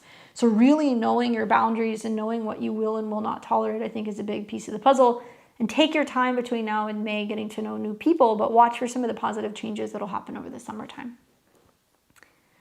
Hopefully that's helpful for you, Anna. Not surprised. I'm hearing a lot of this from my, my Virgo risings. All right, we've got Tiara.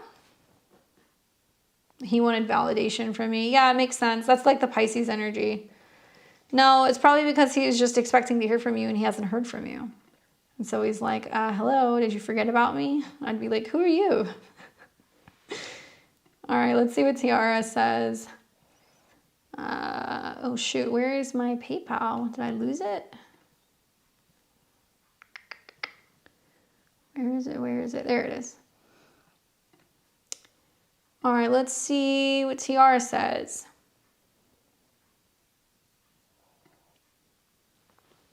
Scorpio rising, sun in Libra, moon in Cancer.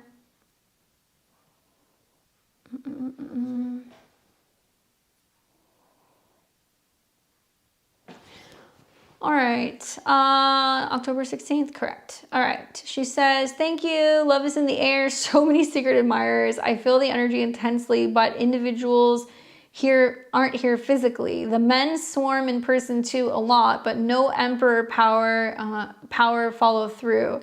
Thus, unimpressed help. So, makes sense. I mean, you know, part of what's going on for my Scorpio risings is that first things first, you're going to see this eclipse that's going to be happening in Aquarius. And the eclipse is pushing on Uranus in your 7th. So it can manifest as a lot of like, okay, home and family shifts, emotional shifts, you know, maybe some changes in the way that you're kind of feeling or you're navigating your private life. And it's trying to really get you to dig deep and think about what you need when it comes to your future home. Like who you would want to live with, how you want to feel, what kind of a home you're cultivating, where you want to be.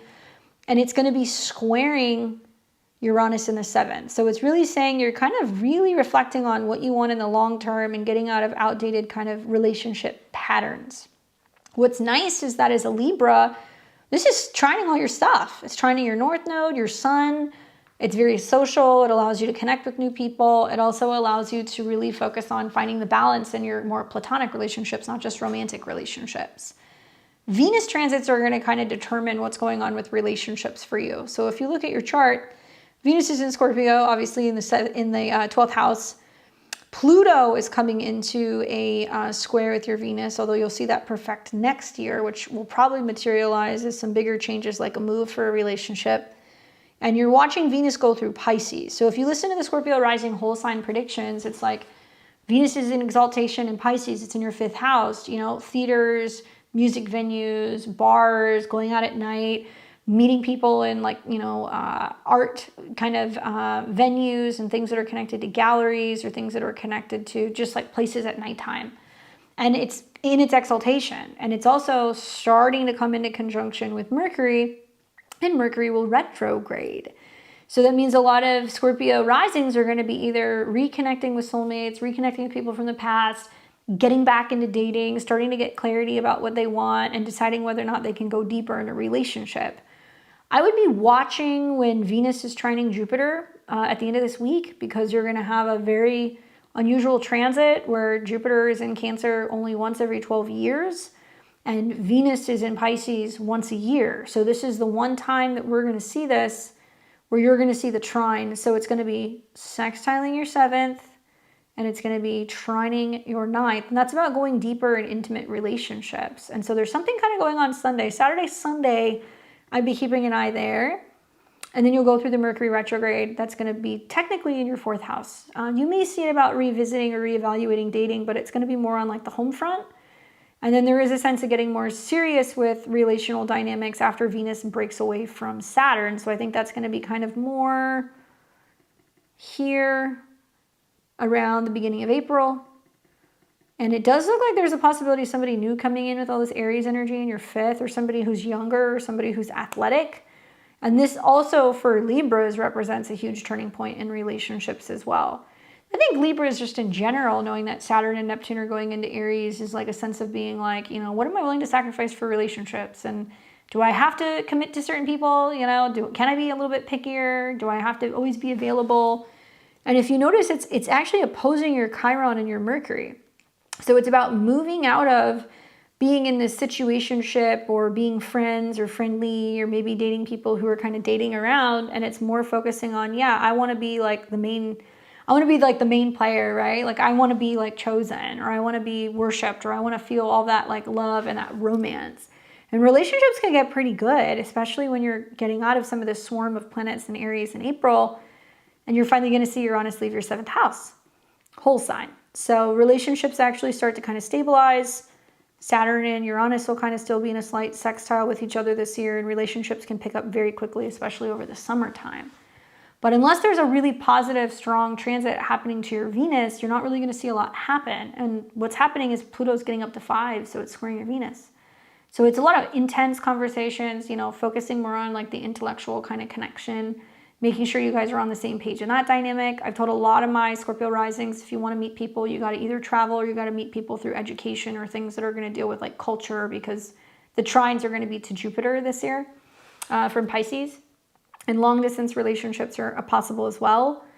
And, you know, next year, if I scan ahead, when Pluto gets up to 7 degrees, hold on, let's go back.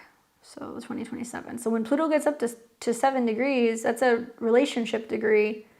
It's then going to start squaring your Venus. So it's going to be like, okay, now we have to have the conversations about moving or relocating, but Pluto will trine Uranus. So I'm not worried about it. I think that this will actually be when there's some good changes happening in relationships that can allow you to kind of be on the same level and start talking about commitment and also like building your goals together. There's other things you can look at. You know, you can look at your progression. So this year you're in a Venus year, so that definitely puts an emphasis on that. So it's going to get most active when planets are going through Taurus in your 7th. So that'll basically be all the Venus transits, so like the Venus trine Jupiter, which will be this Sunday, Venus going into conjunction with Saturn, which is more about health and boundaries, which is later in the month, and then when Venus gets into Taurus. So you want to pay attention to when Venus, Mercury, Sun go into Taurus, when the new moon happens in Taurus. And if you look at your natal Venus, whole sign, right, it's debilitated, it's in Scorpio, but it's in your 1st house. So that means that person will approach you, they'll be really attracted to you. There's a lot of chemistry there because Scorpio is kind of like mysterious and sexy, but they will approach you. It's not going to be about you approaching them. So watch for that to start to kind of kick up around Taurus season. And I also feel like for a lot of like Libras, this is going to be about wanting to see more action. When you say like, I want that masculine kind of like, you know, like daddy energy, you know, that's Saturn and Neptune, people who are very confident, that's what you're looking for. And you'll probably meet somebody, like I said, that they're going to walk up and they're going to approach you, or you're going to meet them in some place that's going to be dark, quiet, kind of seedy. Or you could meet them in a place that's close to a 12th house place, a hospital, a temple, a church, something that's kind of connected to like the nighttime. So with all these Pisces transits going on in your 5th house, get out there, go and do some stuff at night, because it's really going to up the opportunity for you to be able to connect with somebody in that way. Hopefully that's helpful. What a fun transit you're going through, especially now that your Saturn return's done. All right, we've got Yolette, Silk, and Juan.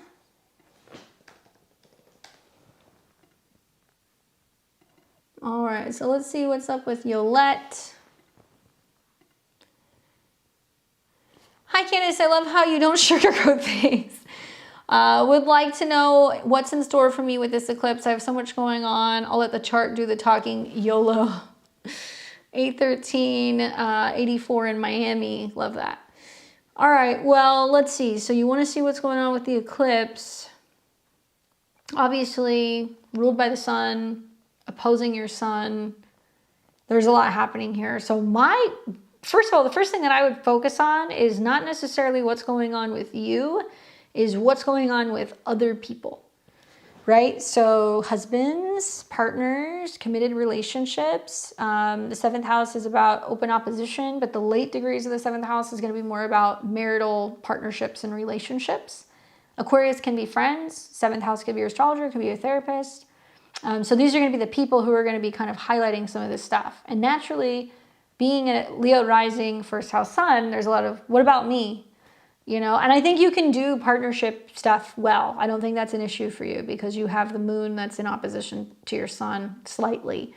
So it does mean that you can do relationship stuff, you can do partnership stuff, and this is the beginning process of you starting to get tapped into with this eclipse where, oh, it's not just about me, right? It's about other people too. So it's going to be a pretty pretty interesting kind of transit as a Leo rising, Leo sun over the next 2 years to see the South Node swing through your first house. And there's sometimes this feeling of what you're personally giving up, what you're changing with your identity, what's changing with your appearance, and how you're having to kind of let certain things go because you're embracing more of that kind of harmonizing and kind of balancing and connecting with another person, right? And it's hard, especially when your sun's in Leo and it's in a fixed sign, it's in your first house, because so much of it is about your identity, but now it's others. Where it's difficult is your Mars is at 27. So if you notice, the eclipse comes in, squares your Mars, opposes your sun, and also squares Uranus. So you're going to have what we call a grand fixed cross, which means there will suddenly be new seeds and actions being planted through relationship dynamics with other people, which will propel you to make changes in your career and your status, which will make you question who you are and who you're partnering with. And it'll also mean that there needs to be some pretty definitive changes, either emotionally or with the home or the family dynamic. So it starts with partners. And so I think that I would be keeping an eye, if you're in a relationship, I'd be keeping an eye on my partner, because this could mean that they're starting something new, they're going through an identity shift. It can also mean you're there to support them through that. And it also might be tied to changes that are going on with their perspective of home and family. And then your perspective also of relationship and like work and partnership stuff. So this is a really significant period for Leos. Leos and Leo risings are going to see what relationships are really made of. And if you were in a committed relationship 18, 19 years ago, I'd go back and I would think about what was happening in, 2008, 2009, when these eclipses were last happening. If it was a time where somebody prominent came into your life, or you got married, or maybe you got separated, I would say just keep an eye on what's going to be happening here. It's different this time around because Uranus is kind of spiking things all around, making changes when it comes to work and career.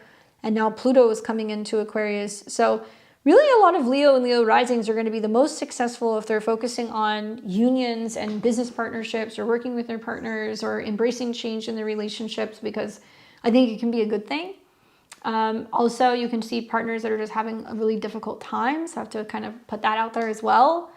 And this is going to be trining your Pluto. So the strongest aspect it makes is it really taps into your ability to communicate and work through some real testy situations in relationship communication. Pluto at 29 of Libra. So that means there's some pretty definitive changes about what's going to be happening either with relationship to family or what's going on with your partnerships in your living situation. The opposition to your sun you can manage, but the sun is going to be you and your perspective. When Leo has a tendency to be more dramatic and kind of loud, and Aquarius is a little bit more detached, and it's going to be a little bit more cerebral. So it's not focused on all of the drama. It's more just kind of like, this is what I'm going through. This is what I need. And there will be some pivots that you're going to be making, particularly, I think, in relationships or potentially with your career, that'll be happening like in May when you get to the halfway point through these eclipses. The other thing to think about is that, you have a solar eclipse in your 7th house, a Mercury retrograde in your 8th house. I wonder if it's a lot of just going deeper in your relationship and focusing on ways to better kind of connect and feel supported. Talking about budgeting, savings, expenses, money related things, especially as the North Node's hitting your moon. You need more of that emotional security. You need more of that intimate connection. You also probably are dealing with either some refinancing or changes with your debt or changes with your home, and just feeling like you need more security from partnerships, while the South Node is swinging through your 6th house, hitting your Venus, where it's about being like, yeah, I don't feel like I have as much to give, or I'm, dealing with some tricky situations where financially, you might feel like you're having to let certain things go, or maybe you have to release certain tendencies. Venus is how you communicate. Libra, it's also work. So if you're feeling like burnt out, or you're feeling like you are having a difficult time keeping things going with work or keeping things going financially, it's about kind of saying to other people, hey, I need some support, or what can we do to kind of work this out? Or that person could be feeling that way, and there's some change that's going to be coming with your guys' financial situation. So it does get easier post, the eclipse, but that'll unfold over time. And then you'll also see in 2 weeks' time, then you have this lunar eclipse, which is going to be right on your Mercury, which is about money, while the ruler is retrograde in your 8th. So you need to go back. You need to think about what happened in March and April of last year. You had a Mercury retrograde in Pisces, you had a Venus retrograde in Pisces, so there was something changing with joint finances and kind of budgeting, or some tax-related matter or intimacy-related matter, and then boom, you had an eclipse in your 2nd house. I read this as being like, man, my partners aren't really all there, or they're going through some stuff, and like, I really need more security, or I really need support. And that's all going to get worked out through the retrograde. And I feel like with the North Node on your moon, meditation, rest, therapy, hypnosis, those things can really help you right now. And it's also about where karmically people owe you, at the very least, if it's not financial, that emotional support. Like they need to be there to kind of like support you through some of these changes that you're kind of going through. But most of the changes will be with other people. And I think about like when the North Node was, when the North Node was going through Aries and Libra, and I was seeing the North Node go through my 7th house, I saw that sign very strongly. Like I felt like a lot of the people that I were dealing with were new North Node. It was Aries, they're younger people. You know, it was a lot of combativeness with other people. And I would look at the North Node going into Aquarius, where partners are going to act weird. They're going to be unconventional. They're going to be different. You're going to prioritize relationships with friends. You might be working with an astrologer or working with a therapist. And just expect the unexpected in relationships right now. And sometimes relationships, even the relationships that have been going on for the longest time, they need a little bit of breathing room. And that's because they're going to be feeling that kind of Uranian shock where there's restlessness and possibly this feeling of like wanting to move or make changes within the home, which you're not going to like. So just hold the line. If you're going to make some bigger changes home-wise, it has to be after you've figured out some financial stuff and some things that are going on at work. And I could see down the road some bigger changes going on the home front, but likely that wouldn't be coming until the fall of this year. Okay? Godspeed. Those eclipses for the fixed signs, especially if you've got a lot of planets in fixed signs, are not easy. Not easy, but you have to wait and see. Maybe if you're in a relationship, your partner will surprise you in some way. You know, it doesn't all have to be like doom and gloom. All right, I've got Silk and then I have Juan. What's up, Silk?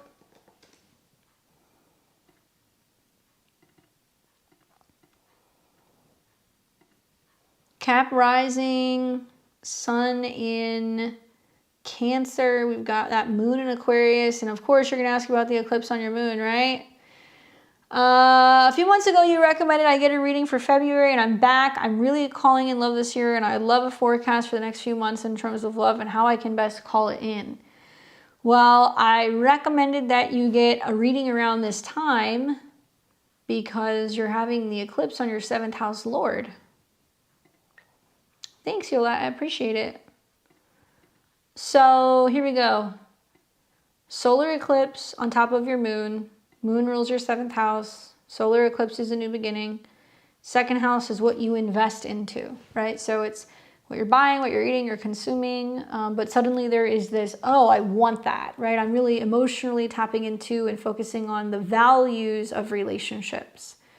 At the same time, you've also got Jupiter in your 7th house of relationships, still hovering around your Venus, coming into a conjunction with your sun later this year. And you'll see post-eclipse on the 17th, for the next 6 to 18 months, relationships are kind of unfolding, but so are new home and maybe even money-related things. I could see that in the 2nd house.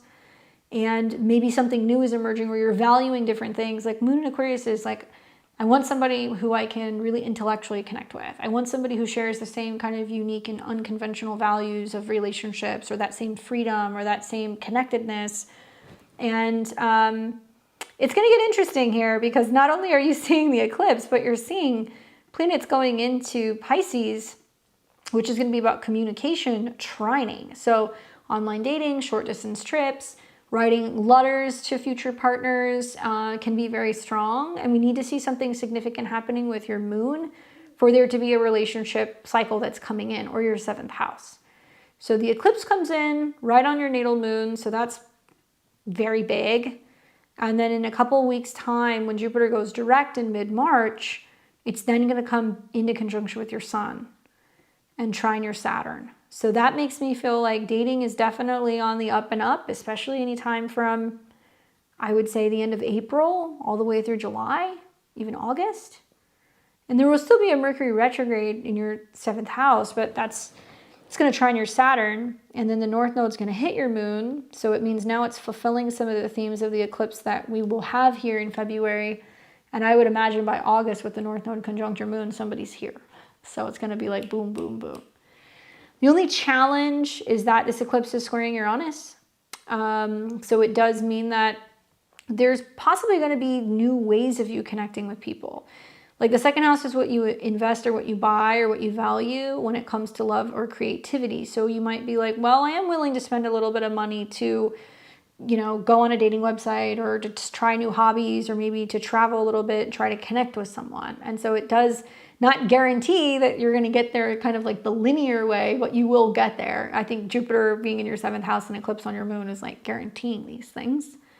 But I'm more curious with your return. So let's look at your lunar return. And so if you're watching this right now, let me know because I want to see what city you're in. But I can do it from your natal chart. It's going to be accurate. But if you're watching, let me know. But I'm going to look at your natal, your lunar return at the time of this eclipse. Okay, so we've got a Sag rising. So it's putting an emphasis on Jupiter. Jupiter's in the 7th house. Does it look familiar? It looks like your chart. And then you have got Jupiter and Juno in opposition, which means you're focusing on partnership and there is this longing and wanting to connect with somebody at a distance. So in order to bridge the gaps of doing that, we look at the ruler of Jupiter, the moon. The moon's conjunct the sun. So this is saying you got to hit the road or you got to invest in something that's going to be short distance travel or something that's education based. And having a lunar eclipse during your lunar return is like a lunar return on steroids. It basically means that within 6 months' time, everything's going to become even bigger. This is trining your 7th house. So more relationship opportunities. Yes, you know, Jupiter is retrograde, so you're having to reflect on what you want in relationships, but Jupiter is trining Mercury in the North Node. So that does tell me that possibly as you're getting into like late March, going into April, there could be relationship opportunities, certainly May going into July as well. But I want to see if that's the lunar eclipse, what's going to happen with the full moon, because that's going to be pretty big for you too. So it's seated there. It becomes a full moon here. Right here. And you'll have a full moon in Aquarius. Boom, there it is. North Node conjunct your moon. So it takes 6 months to fulfill. And this is a full moon between the 1st and the 7th house where the sun's conjunct Jupiter. And Mercury is conjunct Venus and your sun. So the bigger turning point is going to be around kind of like June, July, August in relationship land. And I have never seen, I've seen it specifically with Capricorn risings. I have never seen a Capricorn rising go through a transit where the North Node's on their moon and they don't meet like their person. I've seen it every time. And at the time of when this is happening, Saturn is the ruler traditionally and it's retrograde. So it might get you thinking about moving, or once you get out of the house, you meet someone. And Uranus is the modern day ruler, and Uranus is in the 5th house of having a multitude of different options and different people who you can connect to. But yeah, it's coming. It's coming, especially knowing that, you know, you're technically still in your 5th house your 7th house annual perfection year. So you have not turned 31 yet. So this is going to light up as soon as Jupiter goes direct in March and as soon as planets start getting in here in June. So right before your birthday is when everything's going to hit. And if you look, the moon rules the 7th. So the full moon's impact you this year, and the eclipse on your moon is going to be major for relationships. Yeah, the best is yet to come. You may not really start to see the full effects of it until right before your birthday, but there's definitely somebody who's coming. Very exciting. I love to see that. I have actually like 2 Capricorn rising friends who are Cancer suns, and they have Aquarius. They have moon in the Pisces, and I watched the North Node hit their moon, and I was telling them for years, I'm like, you're going to meet somebody, and then they did. So your time is coming. Don't worry, it's coming. Very unconventional, whoever this person that's coming in. Look for somebody who's got either Taurus, Pisces, or Aquarius as their big 3, or they're going to have like those kind of signatures in their astrology. All right, let's take a look at Juan. Juan, you are like the MVP, dude. You've waited forever. Thank you. I've got you here June 6th in Fresno, 1990. Is this the right one? Yeah. Hey Candace, thanks for all that you do. Sending a reading request. I have North Node in Aquarius. Not much activity during recent transits over the North Node or my MC in Aquarius. Must be Saturn and Pisces energy. Where should my attention be with this eclipse? Nothing's happening because Saturn and Neptune have been in Pisces, and so it's been passive.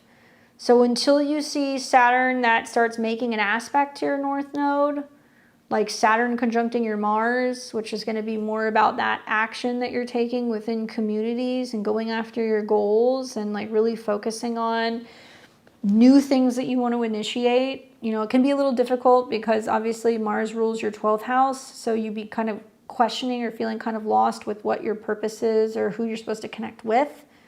And then Mars gets intercepted through Scorpio in your 6th.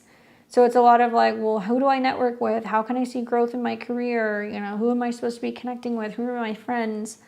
Saturn at least is going to start sextiling your North Node this year. So there is definitely going to be a sense of, with this sextile, really being able to tap into your North Node destiny and Dharma. Also the Saturn-Neptune conjunction. I mean, we're a week away from it right now. So I keep thinking about when Saturn and Neptune conjunct in a week, Mars is going to be in Aquarius. So for your chart, it's going to be like, okay, I have new goals coming in for, you know, Aquarius, my North Node. Technically, it could be traveling, education, philosophy, but also Mars is going to be in your 10th. So it's going to be about your career and your purpose. You're going to feel more of the effects of the North Node next year when Pluto is conjunct your North Node. And you're going to feel it next year when the eclipses are getting closer to your North Node. So if we fast forward and we look at that, that'll be here. So you'll have an eclipse within 11 degrees of your North Node, but Pluto is within 2. So this is going to be taking place next February. And then you'll have Pluto come up on your North Node, where, trust me, you're going to feel it next spring. And then you're going to have your other eclipses that are going to be happening close to your Saturn, which rules your North Node, next summer. And then you're going to have another one that's going to be happening on your South Node. And then you'll have your nodal return. Uranus also is involved in this. I mean, you can watch Uranus get up to, you know, about that 5 degrees or so this year. So that'll also be interesting. So let's look at that. So Uranus is going to cross your ascendant in June. It's going to start trining Pluto in July. It's going to go all the way up to 5 retrograde. And then next year, Uranus is going to start trining your North Node and Pluto is going to be conjuncted. That's going to make some stuff happen. And this is where you're suddenly spontaneously teaching, traveling, learning, your philosophy about work and career is changing, you're integrating new things, and you're opening up to your North Node. And so if you think about this, you know, the North Node's ruled both by Saturn and Uranus, and they're in the same sign. So this makes me feel like there's going to be some pretty dramatic shifts in not only what's going on with your purpose, right, your North Node, but it's also involving traveling, education, mentors, teachers, and changes with your finances. So there's definitely something there that's going to happen. Like you're going to see that stuff start to happen for you, but it'll take a little bit of time for it to start to kind of unfold. So if you're waiting to see, you know, what's happening with some of like the North Node stuff, it's going to happen, but you have to wait until the eclipses, or at least Pluto is getting closer to the North Node, or Uranus is starting to kind of trine. I think that with the eclipse, my focus would be, even though you're obviously a Gemini rising, my focus would be the fact that the eclipse is technically in your Placidus 10th house. So I would listen to Taurus rising horoscopes. Eclipse in the 10th house is highlighting what's going to happen in August when the North Node goes into Aquarius. You're going to see the North Node sitting, you know, right here, and it's highlighting the growth and going to the top when it comes to your career, your status, and your reputation. Ruled by Saturn. Saturn's going to be in Aries conjunct Neptune. I guess moving away from Neptune, but it's going to be about new professional goals, working with new people, creating new networks, new communities. I would also be really thinking about that this eclipse is going to be the halfway point between what appears to be your natal Mercury and your natal moon. So where Mercury's in the 12th house, where you're a little bit more intuitive or sensitive, or you're more reflective, and then the moon in the 6th house is dealing with, you know, issues and challenges with work or health or you know, fellow employees or scheduling. This is basically saying it's about you kind of going like, okay, I'm stepping up to the plate and focusing more on my career, my professional life. And it's going to feel a little uncomfortable, especially when it comes to me stepping into the spotlight or communicating or connecting with new people in a new way. And it's also going to kind of push you to get outside of your typical ways of working or your routine. So that's going to be a little tricky because fixed signs, they don't want to change. And I would listen to the Taurus rising chart because it's going to resonate more with you. But even as a Gemini rising, you've got retrogrades that are going to be in Pisces. So, I mean, there's definitely going to be some changes that are going to be happening with you work-wise, but it might just be your professional goals, right? It will take time to see this manifest. But boy, when it does, as I've said to a lot of my Taurus risings, even though I know you're not, but this registers is that once that the North Node's been in Pisces, so a lot of like Gemini risings have told me like, I still don't know what I'm doing with my work. You know, I don't know where things are going. I feel like things are winding down or I'm trying to navigate them the best that I can. But you'll see in August, suddenly it's going to go ding, and then it's going to activate this eclipse and it's going to start trining Mars in your sign. So you're going to feel incentivized to step up to the plate, be open to new ways of working. And Aquarius is like working with network systems, you know, new technology. It could be things that are also kind of connected to science or math or technology, that kind of stuff. And then you're going to start feeling the effects of like the nodal return coming in. But it looks like your North Node return is going to happen with Pluto. So it's almost guaranteeing there's going to be a huge shift in your philosophy about work, health, and habits. But it could also mean that part of what your services or what you give or how you help people is going to be tied to your job as well. And I think that Pluto transit is going to be like massive. So some kind of traveling or education or training is probably going to play a role in some of the things that you're going to end up doing. That's going to be a part of your, you know, eclipses in the 10th house for your work and for your career, right? Hopefully that's helpful. That's a really exciting transit that you got going on there. Like everything is kind of like syncing up. Let's see. Vanessa. Why am I not seeing you? Hold on a second. Checking in that I'm in the lineup. I haven't heard my name just in case at the beginning of the live you got my message. If your payment came in after we said last call, we will refund it. But let me see what time it came in because I didn't see you. Vanessa. You know what? I remember your name being on here and I was looking for your info, but hold on a second. Let me make sure I don't miss you. Vanessa.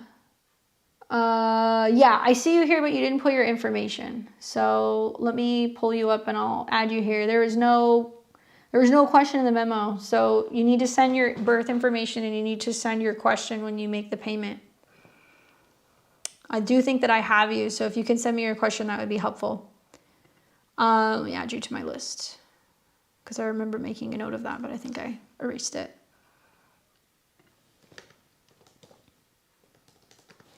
But yeah, Juan, I mean, I think that pay attention to those timelines and start to watch how some of that stuff is going to dramatically shift. And a lot of Gemini risings are also going to see, and Gemini suns, that some of the positive financial shifts or the emotional shifts regarding some of the work that you're going to be kind of doing. So pay attention to that as well. Okay? Let me know what happens.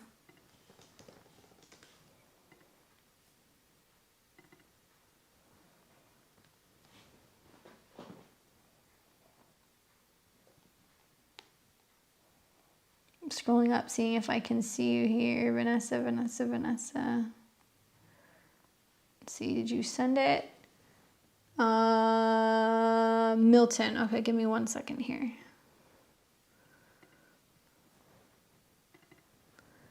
Milton, Ontario, Canada, right? All right. Sag rising, sun in Gemini, moon in Leo. She says, so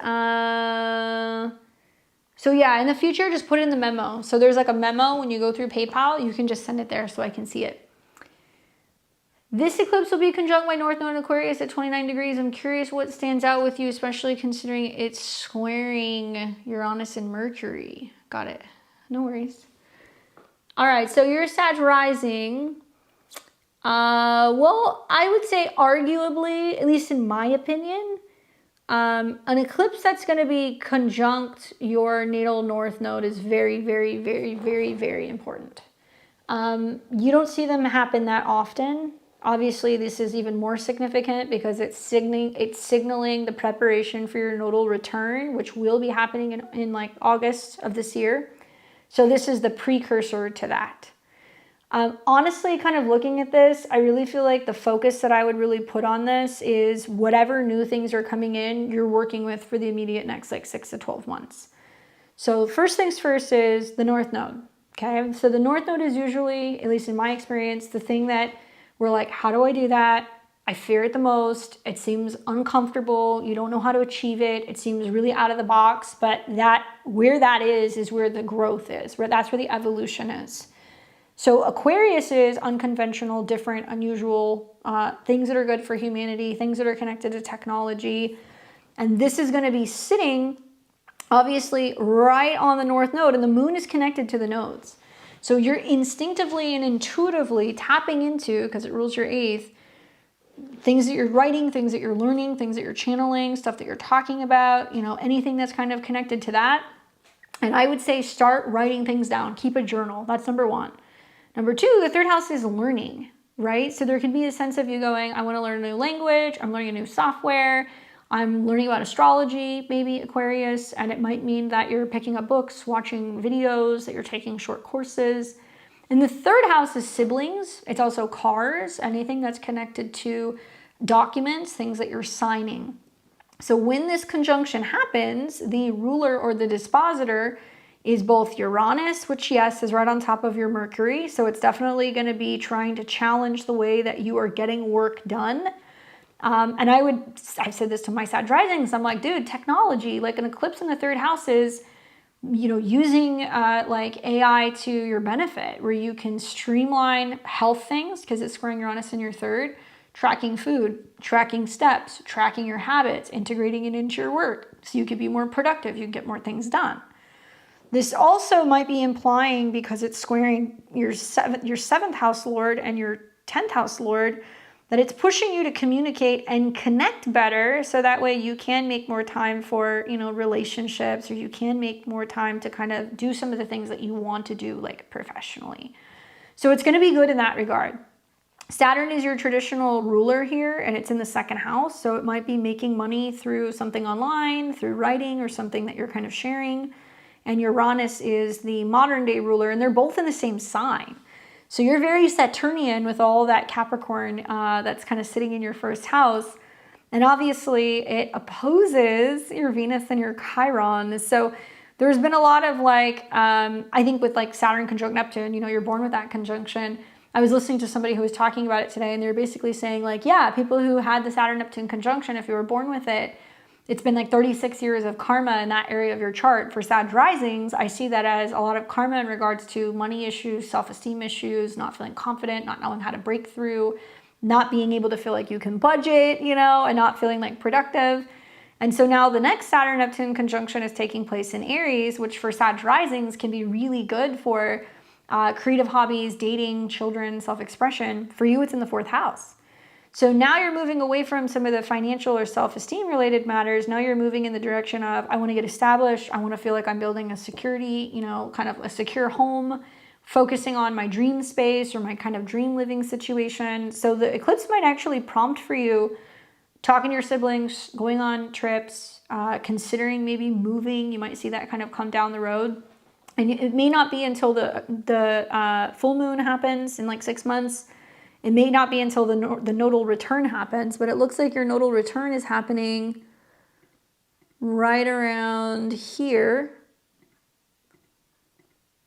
Man, it's going to sit at 29 degrees for a minute. Like, it does not want to move forward. That's crazy. Okay, so that's not going to be until closer to October.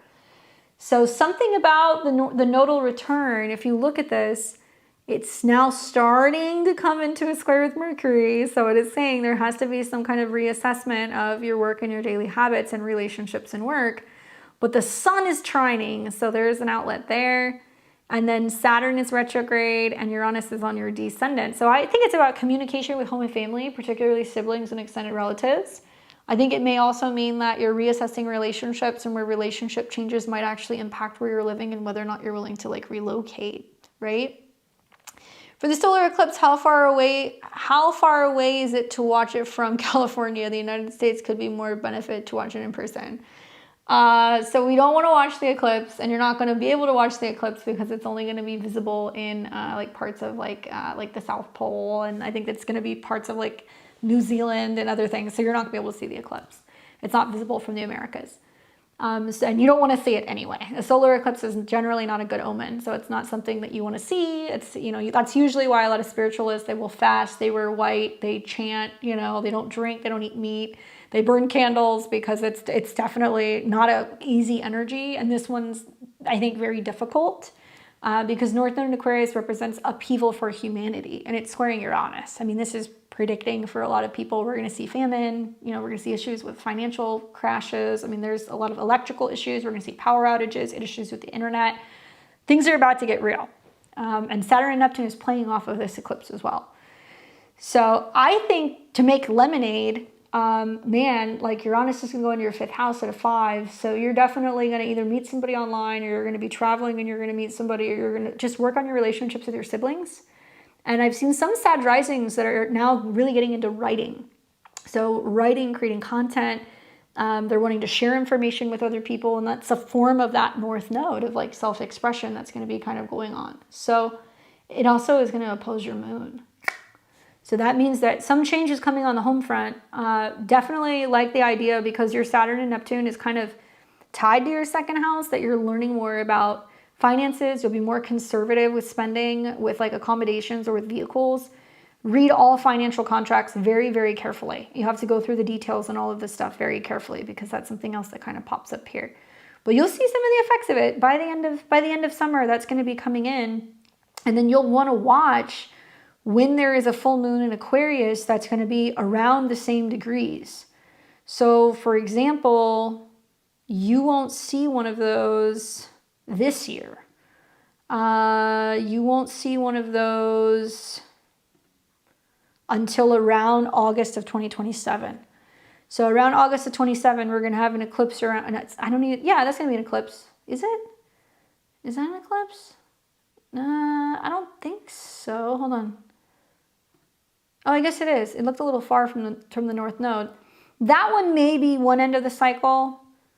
But I'm waiting until there's a full moon around 28 degrees. And I feel like there was one. Now I feel crazy. Hold on, let me look. Okay, not there. Not there. Well, maybe there. That's in Pisces.